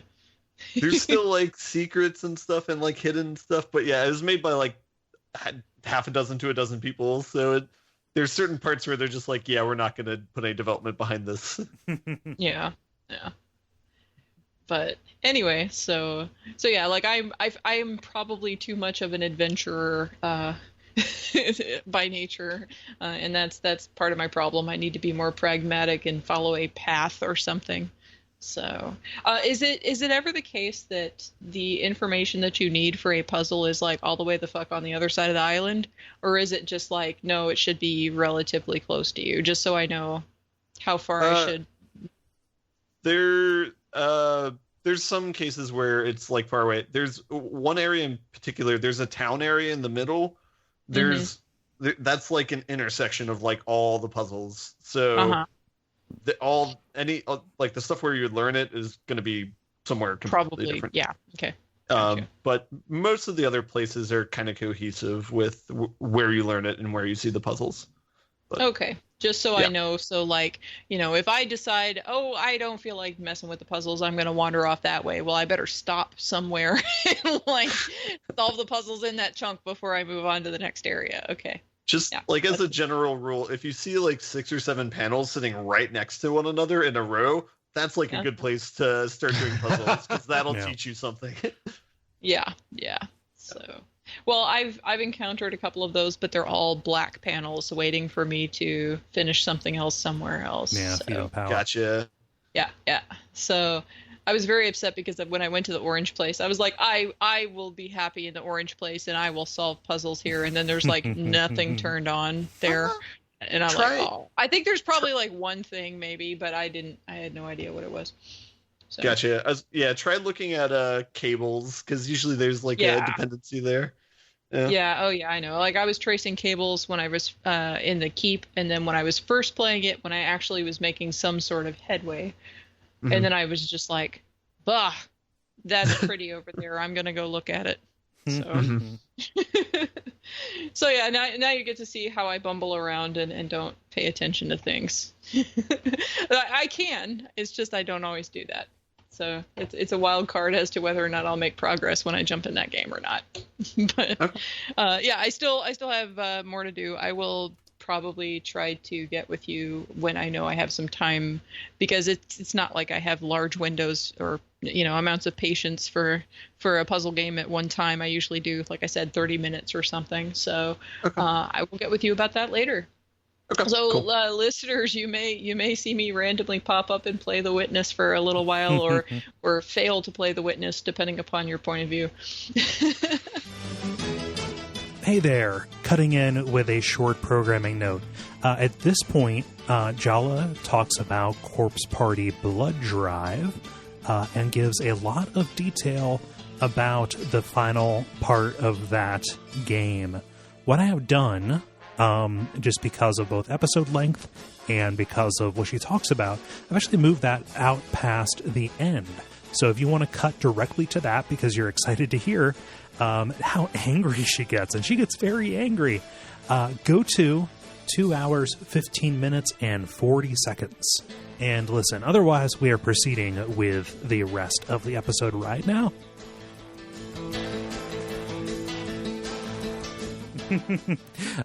Let's see here. Dennis, you were not here last time, I believe? That might have been right. Yeah, Dennis. Sure. I don't have new video games to talk about, but I do have a couple board games that I don't think I've talked about on the show yet. So quick tour of duty on video games, because this is, after all, a podcast for people who love video games. I've been playing the hell out of No Man's Sky. Mm-hmm. And since the last time we spoke, I've gotten really into the whole Starfleet ownership thing. Okay. And there's just something really cool. So now you can find these gigantic frigates. The one that you get gifted one, and then you can buy others with gobs of money. But the one I was gifted looks like a Star Destroyer, so I will never leave it. It is amazing. And then from there you can recruit freighters. And everything starts with F, and it's very confusing. But freighters are like smaller vessels that have different specializations in combat, trade, exploration, or a couple of other things, support and industry, I think. And you put together a fleet of these kind of complementary competencies in your starships, and then you can send them out on missions. And those run in real time while they're away. So you send them out on a mission that spans 4,000 light years across the galaxy, and that runs in, a couple hours in real time. Dennis, you're describing a peril to me. This is fraught. Continue. Sorry. Yeah, but it's just very enjoyable to be managing that layer of the game. And I think that's kind of what No Man's Sky has gotten the most out of the myriad of updates since the last time I've played, is layers. There was a massive exploration game in the original package, and you could fly to new planets and kind of explore and maybe make your way towards one or two objectives. But that was the one layer that the game had. Whereas now there is just all these different things you can do. You can build up your home base. You can build a Starfleet. You can, just all these different layers to the game that are really fun to kind of play alongside each other. Yeah. So yes, you're wincing at the idea of the Starfleet mission system. Yeah, no, I wasn't wincing. What I'm saying is that sounds very fun to me. The idea of taking this exploration thing and making it into a management where you can make your resources kind of self-sustaining. It's a peril to you, not because you see something dangerous, but you see something too good. No, this sounds great. Yes. You would enjoy talking to Jeremy Greer about his time with the game, where he's literally, depending on what solar system you're in, goods will sell for different premiums. Oh fuck! For reductions. Intergalactic drug war? No. Exactly. Yeah. So he literally has set up trade routes, which it's like, okay, I fly here, sell A and buy B. I fly here, sell B and buy C, and then fly here and sell C and buy A. And it's like, this virtuous cycle of now he's just got more money than he knows what to do with. Yeah. One second here. I need to open this box and get my PS4 out. Continue. Yes, it's amazing. I haven't even touched the land or the planetary vehicle layer where now you can get like a freaking Mars rover and make Mario Kart tracks with it. What? Like you can build like ramps and stuff. And you can do boost sick pads. jumps? You can do sick jumps in No Man's Sky now. What the fuck? So yeah, it's just I've done nothing but sink oodles of time into No Man's Sky, and it's all been completely rewarding. All the ways I described before, and in these kind of new ways. So I'm excited to get to all these new layers of the game. I still feel very well guided by the new quest structure. And so yeah, I don't see myself stopping anytime soon. Nice. Cool. I've put a little bit more time into Zero Time Dilemma. Okay. I've kind of fleshed out all of the available scenarios for the two teams that I care about, C Team and Q Team, and now I'm starting to dive into D Team. And it was purely superficial that it seemed the least interesting. I think I mentioned that last time. So I'm starting to get into that, and we'll see what comes of it. Nothing really to say at this point. Yeah. Probably. Oh, go ahead. I was gonna say D Team's real interesting because it's people from VLR. Yes, and I like I said, I read that plot synopsis, and hopefully that will carry me through to really get it. One thing I don't think I mentioned before is right at the beginning of the game, a choice you make can just end it right there. Canonically, it has to. It must. Yes. Actually, yeah. Like that is the way. Like you get an ending based on your first choice. You get credits, and then you reload, and it goes again. That's part of the story. And I got that I got that the first time through, not the second time through. And I don't know if it forces you into that. I doubt that it does. It does. It ends, and then the game starts. Oh, okay. Interesting. Yeah. Interesting. The notable thing is I literally thought as the scene was starting to play out, like, they always do this thing, and it's like this big, we could have just chosen differently, and we wouldn't be here. That's such a trope of these games. I wonder if, like some game one of these days is just going to be your let go and you're fine. And then it happened, and I was like, yeah. Well, it's a hilarious ending because like you do get out, like your lives are no longer in danger, but there are no answers. Nobody knows why anything happened. Yes. So that's an interesting little bit. I'm not sure if any other games have done that. But nothing else to say there. So the two board games that I played a little bit ago, just haven't had a chance to talk about yet, are Mansions of Madness and The Sheriff of Nottingham. So which one do you want to hear about first? Madness, of course. Yeah, Mansions of Madness sounds more up my alley, so yeah. It is. It's another app-driven game by Fantasy Flight Games. So in the vein of XCOM, in terms of very, very rules-heavy.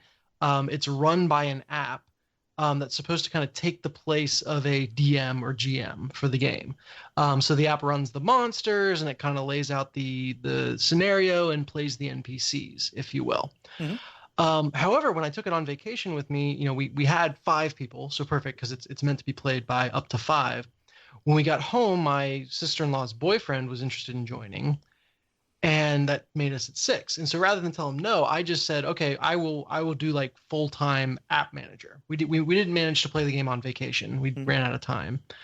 We played it when we were back. And I was like, I just enjoy, I'm going to pull a Ben here. I enjoy watching other people discover stuff. So I'll run the app and kind of watch you guys play. And after having played the game, you absolutely should have someone full-time managing the app. Oh yeah.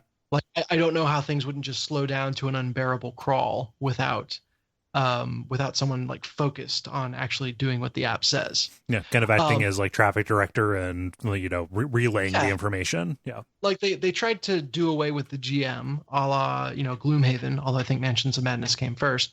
However, you need a GM for this, so that's my first recommendation. And played with a GM, and even me playing as the GM, everyone had a blast. Like, it was an awesome time. Nice. So it is a very Lovecraft themed series of horror stories that you play through. The first one, I think it's called Cycle of Eternity.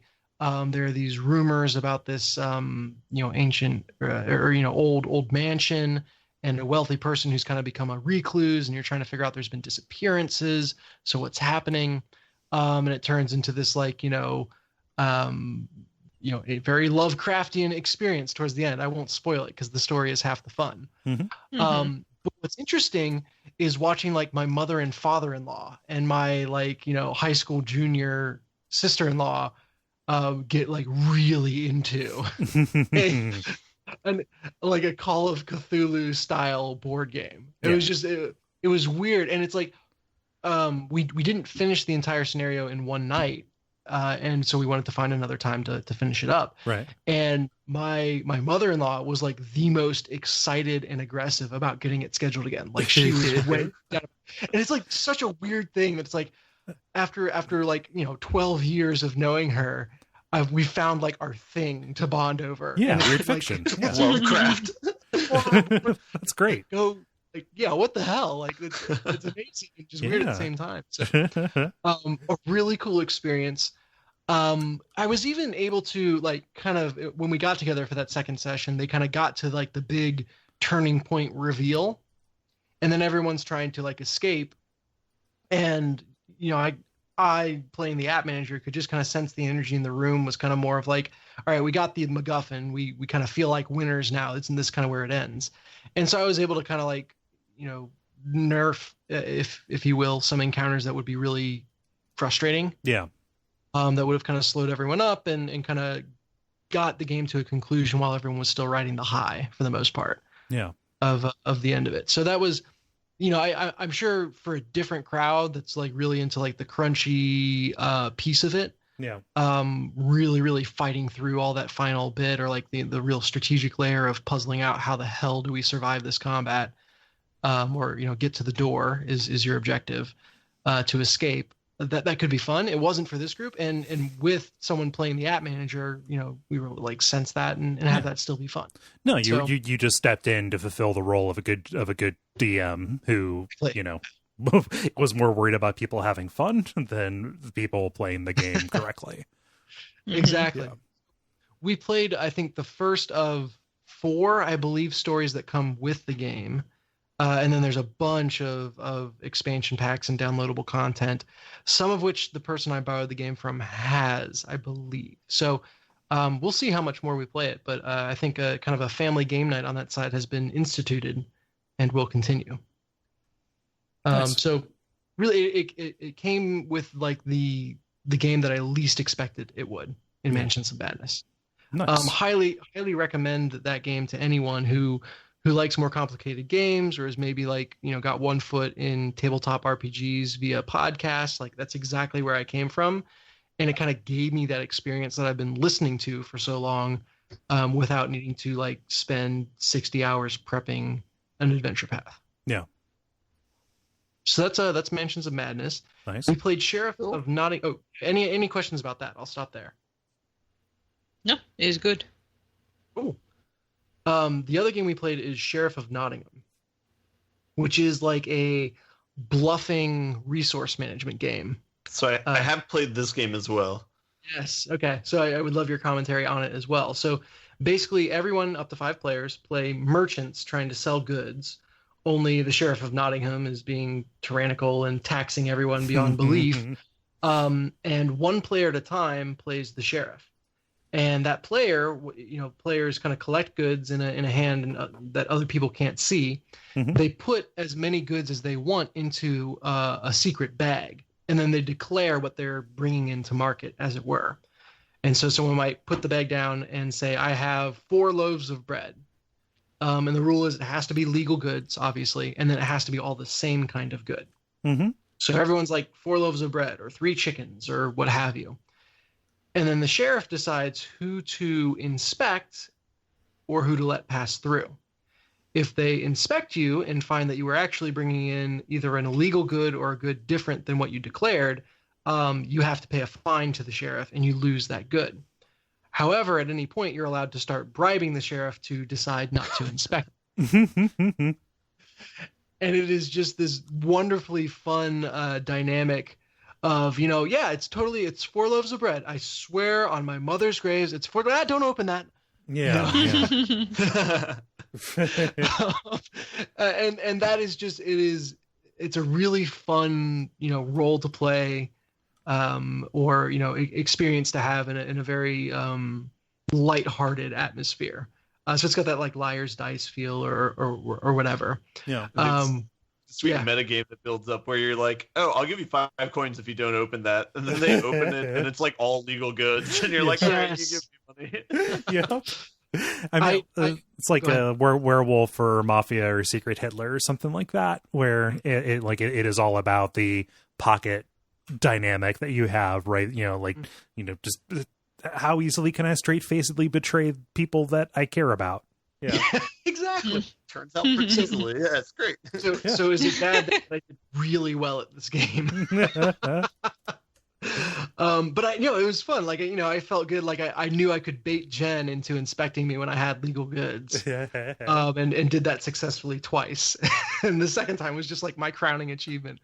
And then the other like favorite moment of the night was my father-in-law paid a hefty bribe to get what he was claiming was 4 chickens through to my mother-in-law. And so she collected, and then she's like, so what'd you actually have? And he opens up his bag, and it was 4 chickens. He'd just forgotten. So, like, literally, we had fallen out of our chairs laughing by the time we were done with that night. It was amazing. Really simple to learn, and was a ton of fun. And like you said, those kind of pocket metas that develop in each game make it something that you can come back to and play again and again and again. So, that was Sheriff of Nottingham. It was a ton of fun. Yeah. I've not played this, but my tip for any of those kind of games, for anybody who feels a kinship with me and my style of communication, you're going to want to talk a lot. Don't talk a lot. That makes people suspicious. Unless you are bringing only legal goods in, and then talk your ass off because that makes you seem suspicious and you want to get inspected at that. Never talk to cops. You heard it here. Yeah, no, I'm serious. Never talk to cops. You speak with authority on that, so okay, I noted. You were going to say something, Ben? I was going to say also, don't play this game with honest people because it's not fun. Well, that was a fun evolution to watch because my in-laws are goody two-shoes, and so the first round of the game, everyone kind of pretty much was honest. Like they might have snuck one thing in, or they had lied, but it was still on legal goods. Mm-hmm. And by the end, people were like, crossbows coming in left and right. Literally, nothing but contraband. Yeah, there's an element of like setting up and be like, all right, how much you want? Not even trying to like. Well, that's the crazy thing about any of that kind of game is like you sit down with honest people. I've mostly played this with people at work, but you sit down, nobody has decided to take the risk of being the rogue in the situation, and then by the second round, everybody says, well, okay, well, I guess we can get away with anything. So then immediately it flies like way off the handle, as opposed to like if somebody just naturally like fell into that role. Like, okay, well, we somebody needs to make this game interesting, so why don't all of us make this interesting? Yeah. Yes. Who stabbed or what is it? Murder on the Orient Express. So yeah, 2 board games that I've had a really fun time with as of late. Nice. Cool. Sounds like it. Yeah. Mansions of Madness and Sheriff of Nottingham. Ben, what up? All right. I don't have anything this week. I downloaded the expansion for No Man's Sky in preparation for this, but it got downloaded after the podcast started. I've just played. I played Rocket League. I guess I have a little bit to talk about. I played Rocket League, whatever. I played more Dead Cells. I got past the Clock Tower, which I hadn't gotten to last week, and David had. That is a new level that they kind of inserted between a level that they had previously. They used to have like a crypt level where there's like a bunch of zombies. It felt like the Michael Jackson video for Thriller. But that I haven't seen that level yet. They instead there's a clock tower level, and then there's like this like church type level, kind of like it's like a palace castle type level. Got to a boss fight there and died, and I think I'm kind of done-ish with the game. just because like at that point it's maybe about a 1.5 hours to get to that boss fight. And it seemed pretty tough, and it's like, I don't know. I don't feel like there's a way to like upgrade my stuff so that I can like take that on easily enough. So I don't know. Yeah, I think it's gotten to the darkest dungeon level where the cost to do whatever the next level is too much now. But that's not to speak illy of the game, because I've enjoyed it a whole bunch up until this point. So yeah, I think it's a good game. I think now is just like the time to hang up my hat with that game. Yeah. But yeah. Yeah. Nice. Yeah. That's all I got. That's everything? Okay. Mm-hmm. So I only have two things, and neither of them is going to be very much. The first of them is Detention, which I played on a stream here recently. That is a recent horror adventure game that was made by a Taiwanese studio that actually is set in Taiwan, or in a situation in a country whose situation is very similar to Taiwan. Kind of besieged and, standing athwart kind of a communist regime, just kind of the backdrop of informing on each other, informs a lot of this game. I don't want to describe too much more about what goes on, aside from saying that it is aesthetically a very beautiful game. I think that they make a lot of very cool choices in terms of scares, in terms of messing around with you, and for being an adventure game, it does an awful lot of interesting mechanical things in terms of having enemies that you have to avoid. I wish they went a little bit further in that direction, but those encounters, they get you good. And so, yeah, Detention is really, really neat, and I recommend it. And the sound design. Oh, top notch. It's the sound design is very, very good.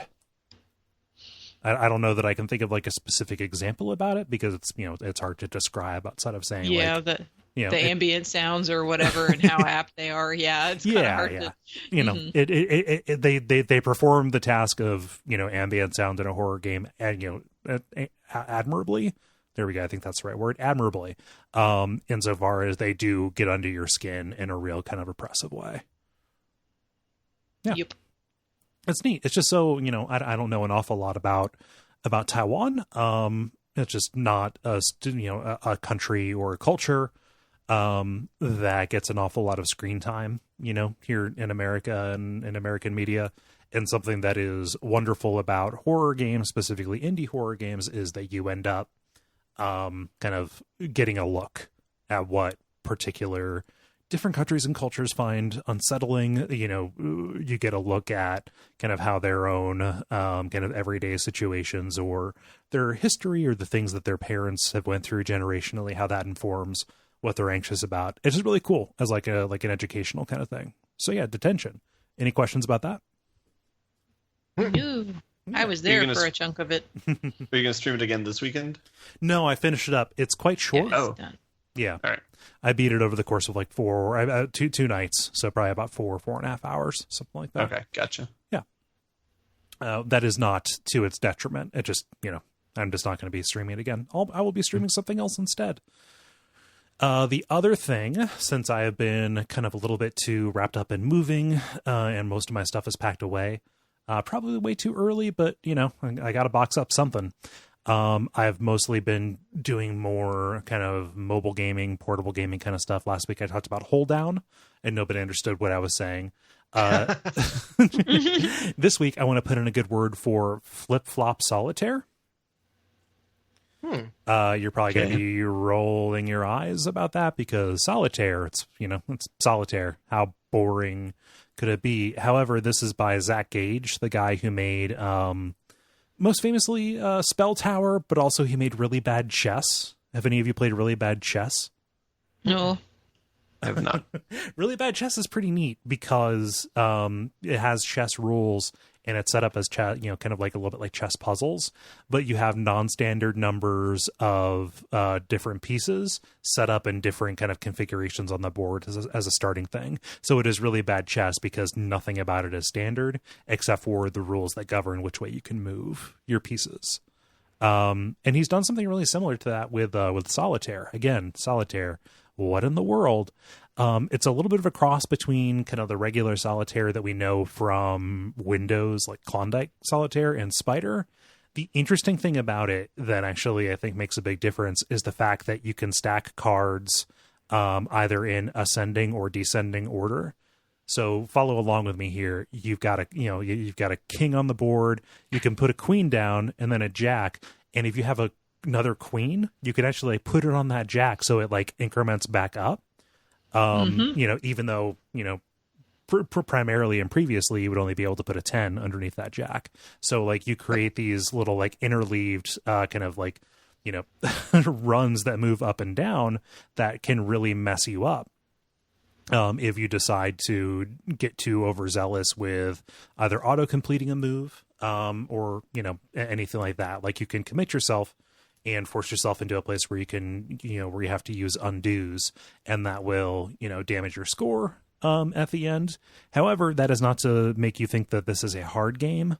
Like there is just a button where without penalty, you can press it. You can press that button and it will show you valid moves, which is important because it will also tell you like another rule that is here that is hard to wrap your head around is to drag a stack. Every card in that stack needs to be of the same suit and also, in contiguous order. So there cannot be any gaps and there cannot be, one additional suit thrown in. Additionally, you can play with one suit all the way up to 5 suits. So you can just throw in an extra suit to complicate things. And you have fewer... What is the suit?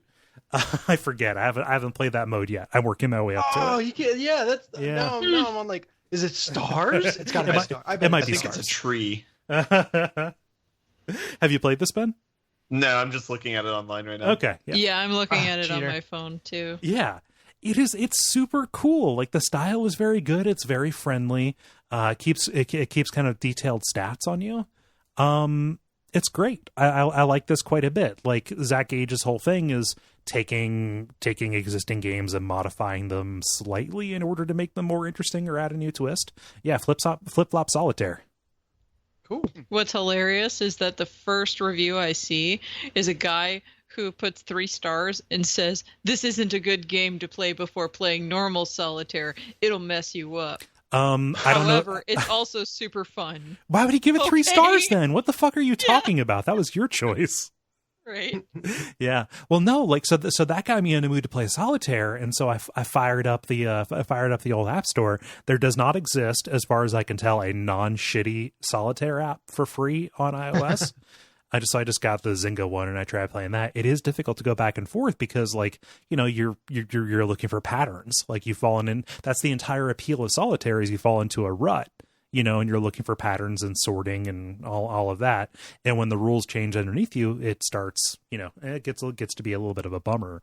So yeah, I'm comfortable playing Flip-Flop Solitaire. It is very as good. Comfortable as you are saying it. Yes. More comfortable, I would say. Yeah. So that's everything for me. How do you all feel about buttoning this up? Buttons. The credit. I want to keep the admin short. Thank you so much for listening to level number 255. We'll really appreciate you taking the time. If you want to help us out or participate, you know the usual things. We sprinkled it throughout the episode. But to recap, there's patreon.com/Duckfeed.tv. There's facebook.com/The Level Podcast. And of course, telling your friends and coming back next week. Did I forget anything important? No. Okay. Right stuff. I've been Kole Ross at Kole Ross on Twitter. I've been Dennis Furia at GreenLaser73 on Twitch. I'm Jala-chan in all the places unless you're talking about my businesses. I'm Ben Merkel at Merkleby on Twitch. And stick around for some titles.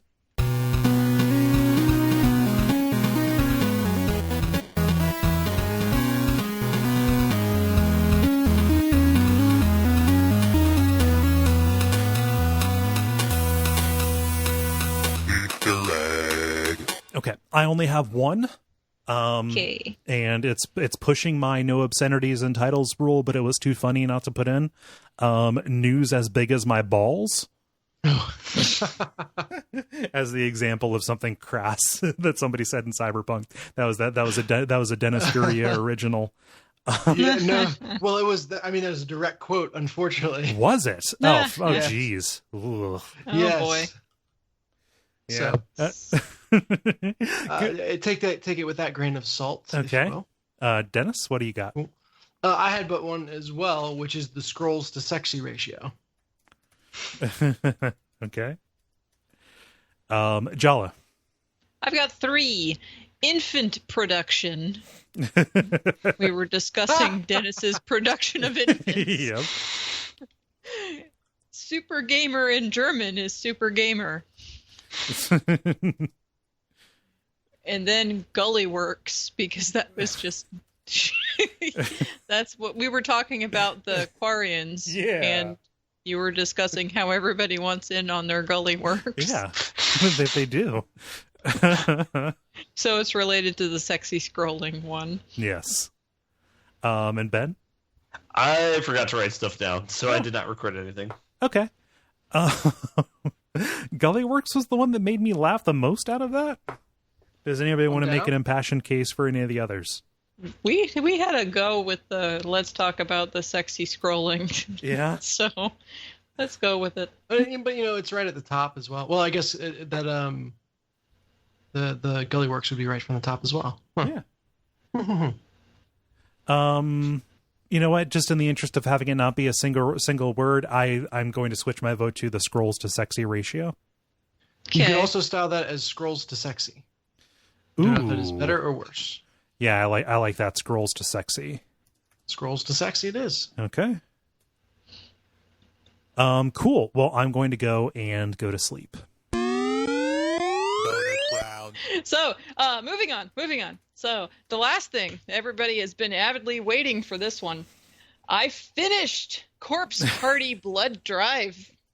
My trash fire is over. But guys, this game is such a trash fire that it killed my Vita twice. What happened?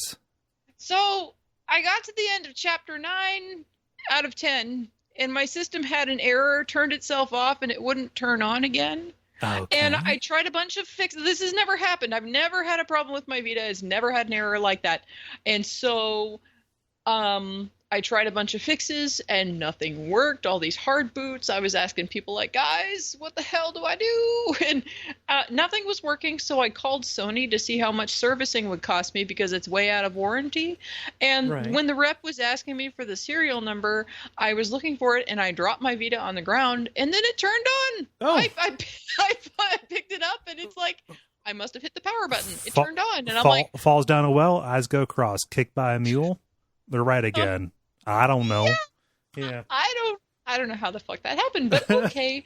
So anyway, and then I was like, hooray, it's resurrected. Great. It just, it had a foobar but it came back. It's fine. Great. And at the end of chapter 10 though, I finished the end of chapter 10 and then I was going to go back to get the rest of the endings and then it died again. What? It did it again. And I was able to get it back at least for right now. But hopefully it's just this damn game. I don't know. Yeah, well, you use your Vita quite a bit. A lot. And the thing is that I don't aside from dropping it when the rep was saying something, as much as I joke about throwing my Vita, I actually do not drop it or have any problems. It sits very comfortably in its little nest on my nightstand. And so it doesn't have, it's not abused or anything. So I don't know. But anyway, so it might have maybe killed my Vita, but I don't know. We'll see as time goes on. However, I did switch to a 3DS game. So yes. It might be a little while before I talk about my Vita again. I don't know. We'll see. Okay. So anyway, Corpse Party is a kind of horror that I didn't realize I signed up to survive. So the place that we last left off was Ayumi was flying through the air with the Book of Shadows, which she gave birth to by committing seppuku as the apocalypse is going on. And Sachiko, the girl who caused the Hell Dimension in the first game, sacrifices the rest of her spirit to turn back time so everybody isn't already dead. And now the Hell Dimension school is breaking down and turned into a meatwall dungeon. So that was last time. And I want to make sure that's clear. Turned into a meat wall dungeon? Meat wall dungeon. Okay. Yes, very meaty wally dungeon. Yes. You did What not are the see floors like made out of? Did you did you see the video that I posted in the whatever in the Slack at some point? Okay, well then I'm gonna have to scroll through my feed now and find that video. Okay, I will find that video. But anyway, so it's a meat wall, and we're in it, and the last two chapters are just as trash fiery as you might imagine. It's pretty great. But here's the meat wall. I finally found it. Let me copy the link and share it. Yeah. There is actually there we go. The meat floors with mouths and eyeballs and ears and crazy shit everywhere. So that's actually pretty cool design. Yeah, that's pretty unsettling actually, how detailed that is. And in the mouth, there's a phantom that it jumps out. If you walk on top of the mouth, the phantom pops up in front of you and chases you. Nice. And that's actually scared me because I was just like, what happens if I get on top of the mouth? Does it eat me? And then suddenly, a phantom popped out, and I wasn't prepared for that. So yeah, I'm gonna be honest. This video makes it look baller. It looks really good. It is like that. Well, the thing is, that part right there looks really cool. Mm-hmm. The music is really cool. There are little clips of the story, like in the EX chapters. About half of them are good. Mm-hmm. But then I don't know what the fuck the rest of it. What the heck? Okay, so Satoshi.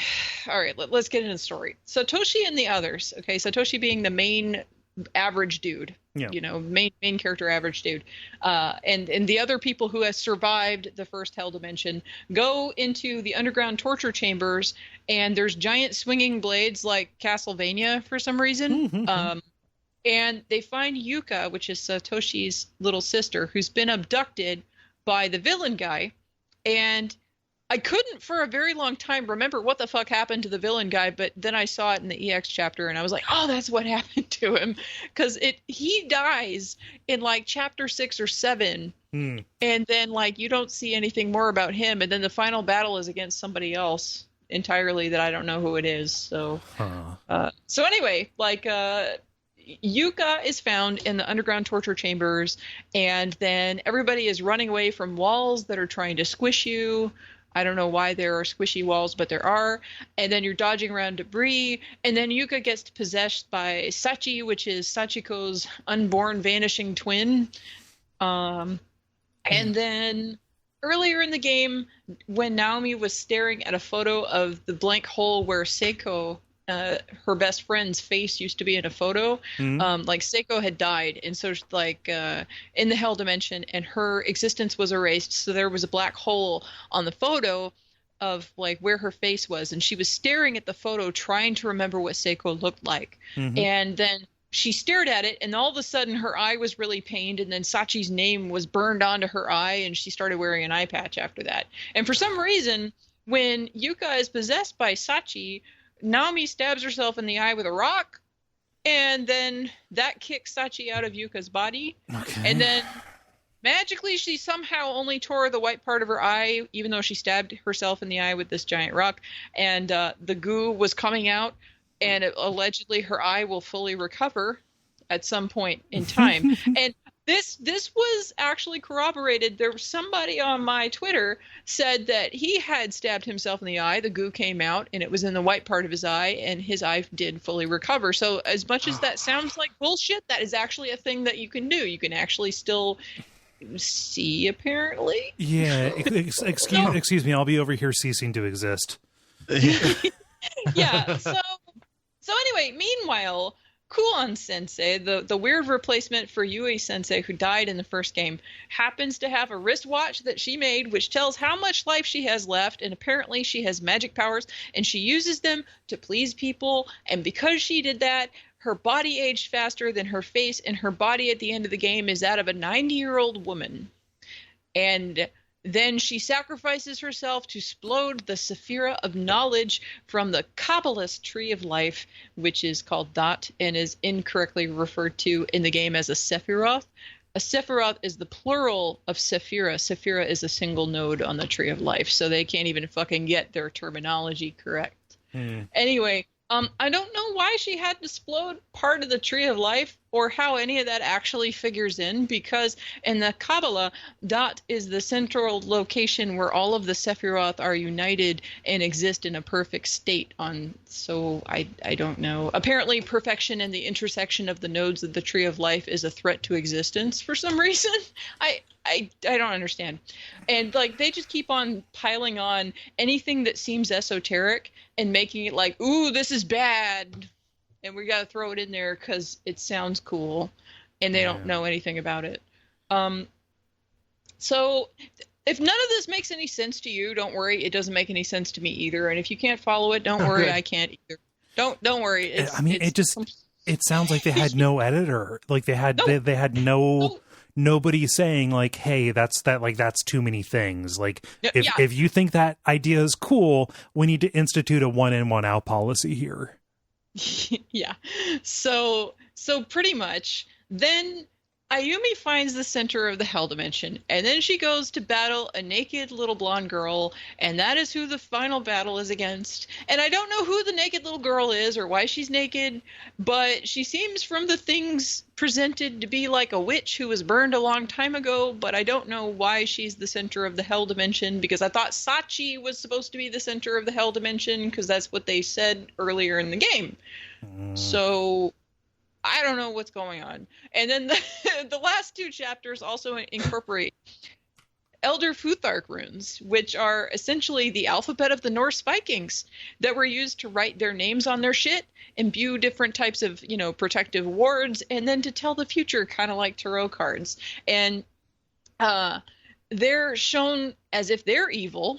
And it's hilarious because there's a part where you see all these crucified me's near the final battle, and there's like runes written on the wall, and the runes are like Othala, which means goddess, property, prosperity, and then Dagas, which is like dawn and breakthrough and awareness. It's like positive stuff written on the wall behind these crucified me's, and it's like, this is stupid.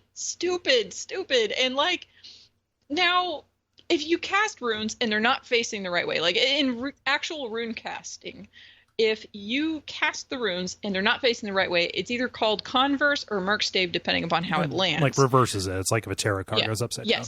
Yes. And it can kind of get technical because some rune readers will even include aspect angles into their divinations, like, oh, it's turned a quarter this way or whatever. But basically, if it's upside down, it's often given a negative or a dark meaning, just like a tarot card that is reversed. However, the runes that are on the walls in this game are not merkstave. They're supposed to be the positive aspects. Yeah. So, meaning daybreak, meaning goddess, meaning all this other, like, happy stuff that has nothing to do with anything. Maybe this game's like No Man's Sky, and it's like procedurally generated Japanese lore. It's all wrong. Right? It's pretty ridiculous. So, okay. Are there any other like major world religions that they like? Does Hindu get a bite at the apple? I did not see anything overtly so, but like they basically anything that's esoteric and apparently from Europe, I guess. So, because they've got Wicca and they've got the runes and Kabbalah. So yeah. But anyway, all of these things, the Elder Futhark, Kabbalah, and Wicca are vastly different from each other. They are from different parts of Europe, developed independent of one another, and they just throw all this shit together, and it's hilarious to me because I study folklore, mythology, belief systems, and stuff, so, it's kind of ridiculous. And like I linked a picture of the stupid Miis and their little, runes in the back, and how silly that looks. Yeah. So I don't even know. That's But asinine.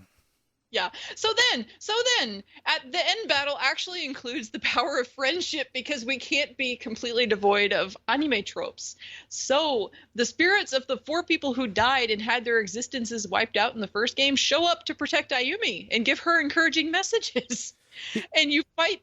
Yes. Here's, I mean, this is more of just like a gameplay question. In a, kind of top-down RPG informed narrative heavy game, how do you do a battle? Like, I'm getting there. Getting there. All right. So you fight the little blonde girl that I don't know why she's there, with runes. So she speaks a runic word, which is just garble, mind you. It's just garble.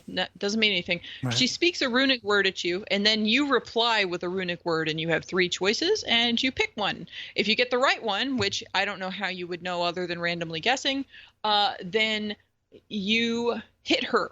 And if you get it wrong, she hits you, and you can take 4 hits before dying, because each of your dead friends will come up and protect you and then disappear, and you basically get a wrong end unless you win without getting hit once. Good God. So you have to go through this like a lot. And depending on if you get hit once, if you get hit 4 times and then win, or if you get hit, and whatever, like all the different win conditions, like you have four different possible endings, 3 of which are bad. So yeah.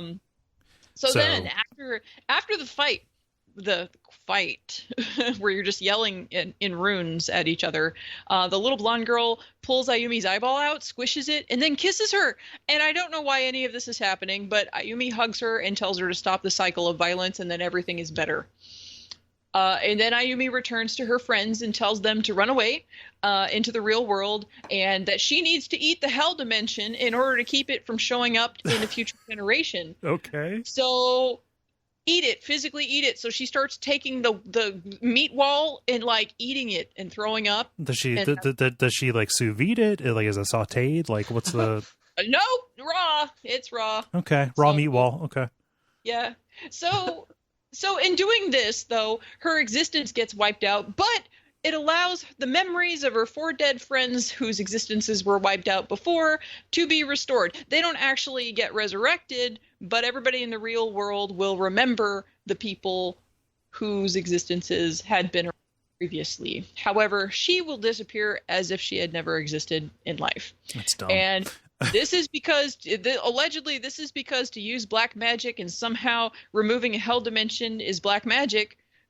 Using black magic requires a sacrifice. Yeah. So her sacrifice is her very existence. So everybody runs away except Yoshiki, because Yoshiki is madly in love with Ayumi.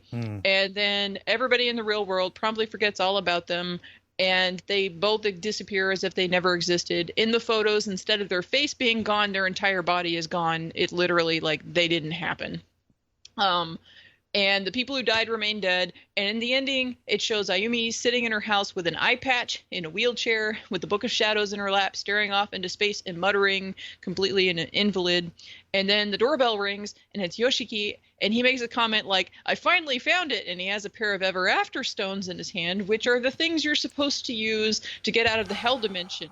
Okay. But the Hell Dimension was eaten by Ayumi, and I don't even know where the hell the 2 of them are exactly, so I don't know what the Ever After stones are supposed to do, but I think that the idea is that he's going to get Ayumi and return to the real world where their friends are, even though the Book of Shadows said that Ayumi's soul was eaten from the black magic, and neither of them should technically exist anywhere. Mm-hmm. But I think it's supposed to be a happy ending, maybe. Yeah. Justin and I decided that the story is written like a fanfic that was written through a game of telephone on DeviantArt. Yeah, that sounds about right. So suffice to say, you've pre-ordered the sequel, the one that takes place in the hospital. Yeah. That's an actual thing, you know that, right? Like there is yeah, like there is yeah. I know there is a no. So the EX chapters, okay, that's just the main game. That's just the end of the main game. The EX chapters, though, they range in quality. The first several ones, like I said before, are actually on par with the EX chapters of the first game, or some of the vignettes even from the second game. Like the last several, though, are basically like deleted scenes where they're really, really short, like maybe 2 paragraphs at best. So the first one is about Morishige and Kazama. Is it Kizama? I don't remember. Yeah, I don't know. Anyway, like the crazy dude with the knife who runs around after you in the first game. Yeah.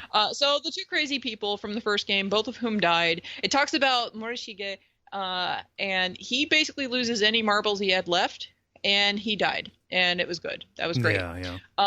Then there was another one about Crazy Dude and Mitsuki and Fukuroi and the rest of them from his school, giving you some background on some characters that you saw in the first game, but you didn't get to know very well. So that one was good. Then there was a long one about Magari, which is one of the bad guys, and explains some stuff I never understood from the main game, like details about what the hell the Martuba Black magic cult people were, because she was one of those. Then another one was about Naho's friendship with Sayaka, Aiko, and Inumaru, and you find out basically that the 3 girls are all lesbians, because I guess the writer cannot feature a female friendship without it getting sexy. Like, I mean, that's evidenced by the first chapter of the second game. Yeah, it's like they cannot have female characters be friends without it turning sexy. So, and then, like, the last one, though, was about Satsuki, which was the girl who showed up that was Yuka's friend. The one who's, like, was trying to seduce Satoshi, too, and she said that her boobs were raisins. Like, oh, you wouldn't be attracted to my raisin boobs, or I don't know what it was, but I remember raisin boob. So anyway, the raisin boob girl, this one actually reminded me about how the bad guy died, because basically he ran into Magari, who had the raisin boob girl with her, and the raisin boob girl's head just kind of split open into a parasite looking fucking thing, and then she ate his head off, and that's how that happened. And I will send him a thing so you can see it side by side. Please that don't. looks like. Yeah. There. So her head so it's like a splits up Junji Ito kind of thing. Yeah. Yeah, so her head splits into this thing, and then she eats his head off, and then that's the end of him in chapter like 6 or 7. And anyway, like at the end of the game, like she disappears either way until the end of the game, when if you get the good ending, she's totally fine, like she didn't turn into a monster. And if you get one of the bad endings, she eats all of your friends, Magari, and then you, and then it's just Satsuki left in the hell dimension, and that's it. So I don't know. This is fucking garbage. I suffice to say, I think we've given it enough airtime. Yeah. It's enough. It's enough. So yeah, like that. Don't play that game ever in life. Now you have heard the end of the story. You don't need to. So you don't have to. Fuck. Yeah. Listen to this or read the Wikipedia page. Do not play. Yeah. Yeah. Thanks for taking that bullet for us, Jala. Yeah. So a lot of people were waiting to hear about that, though. They wanted to hear. Yeah. So now You you get it. freaks. Yeah. No. Somebody tell me about something good, please.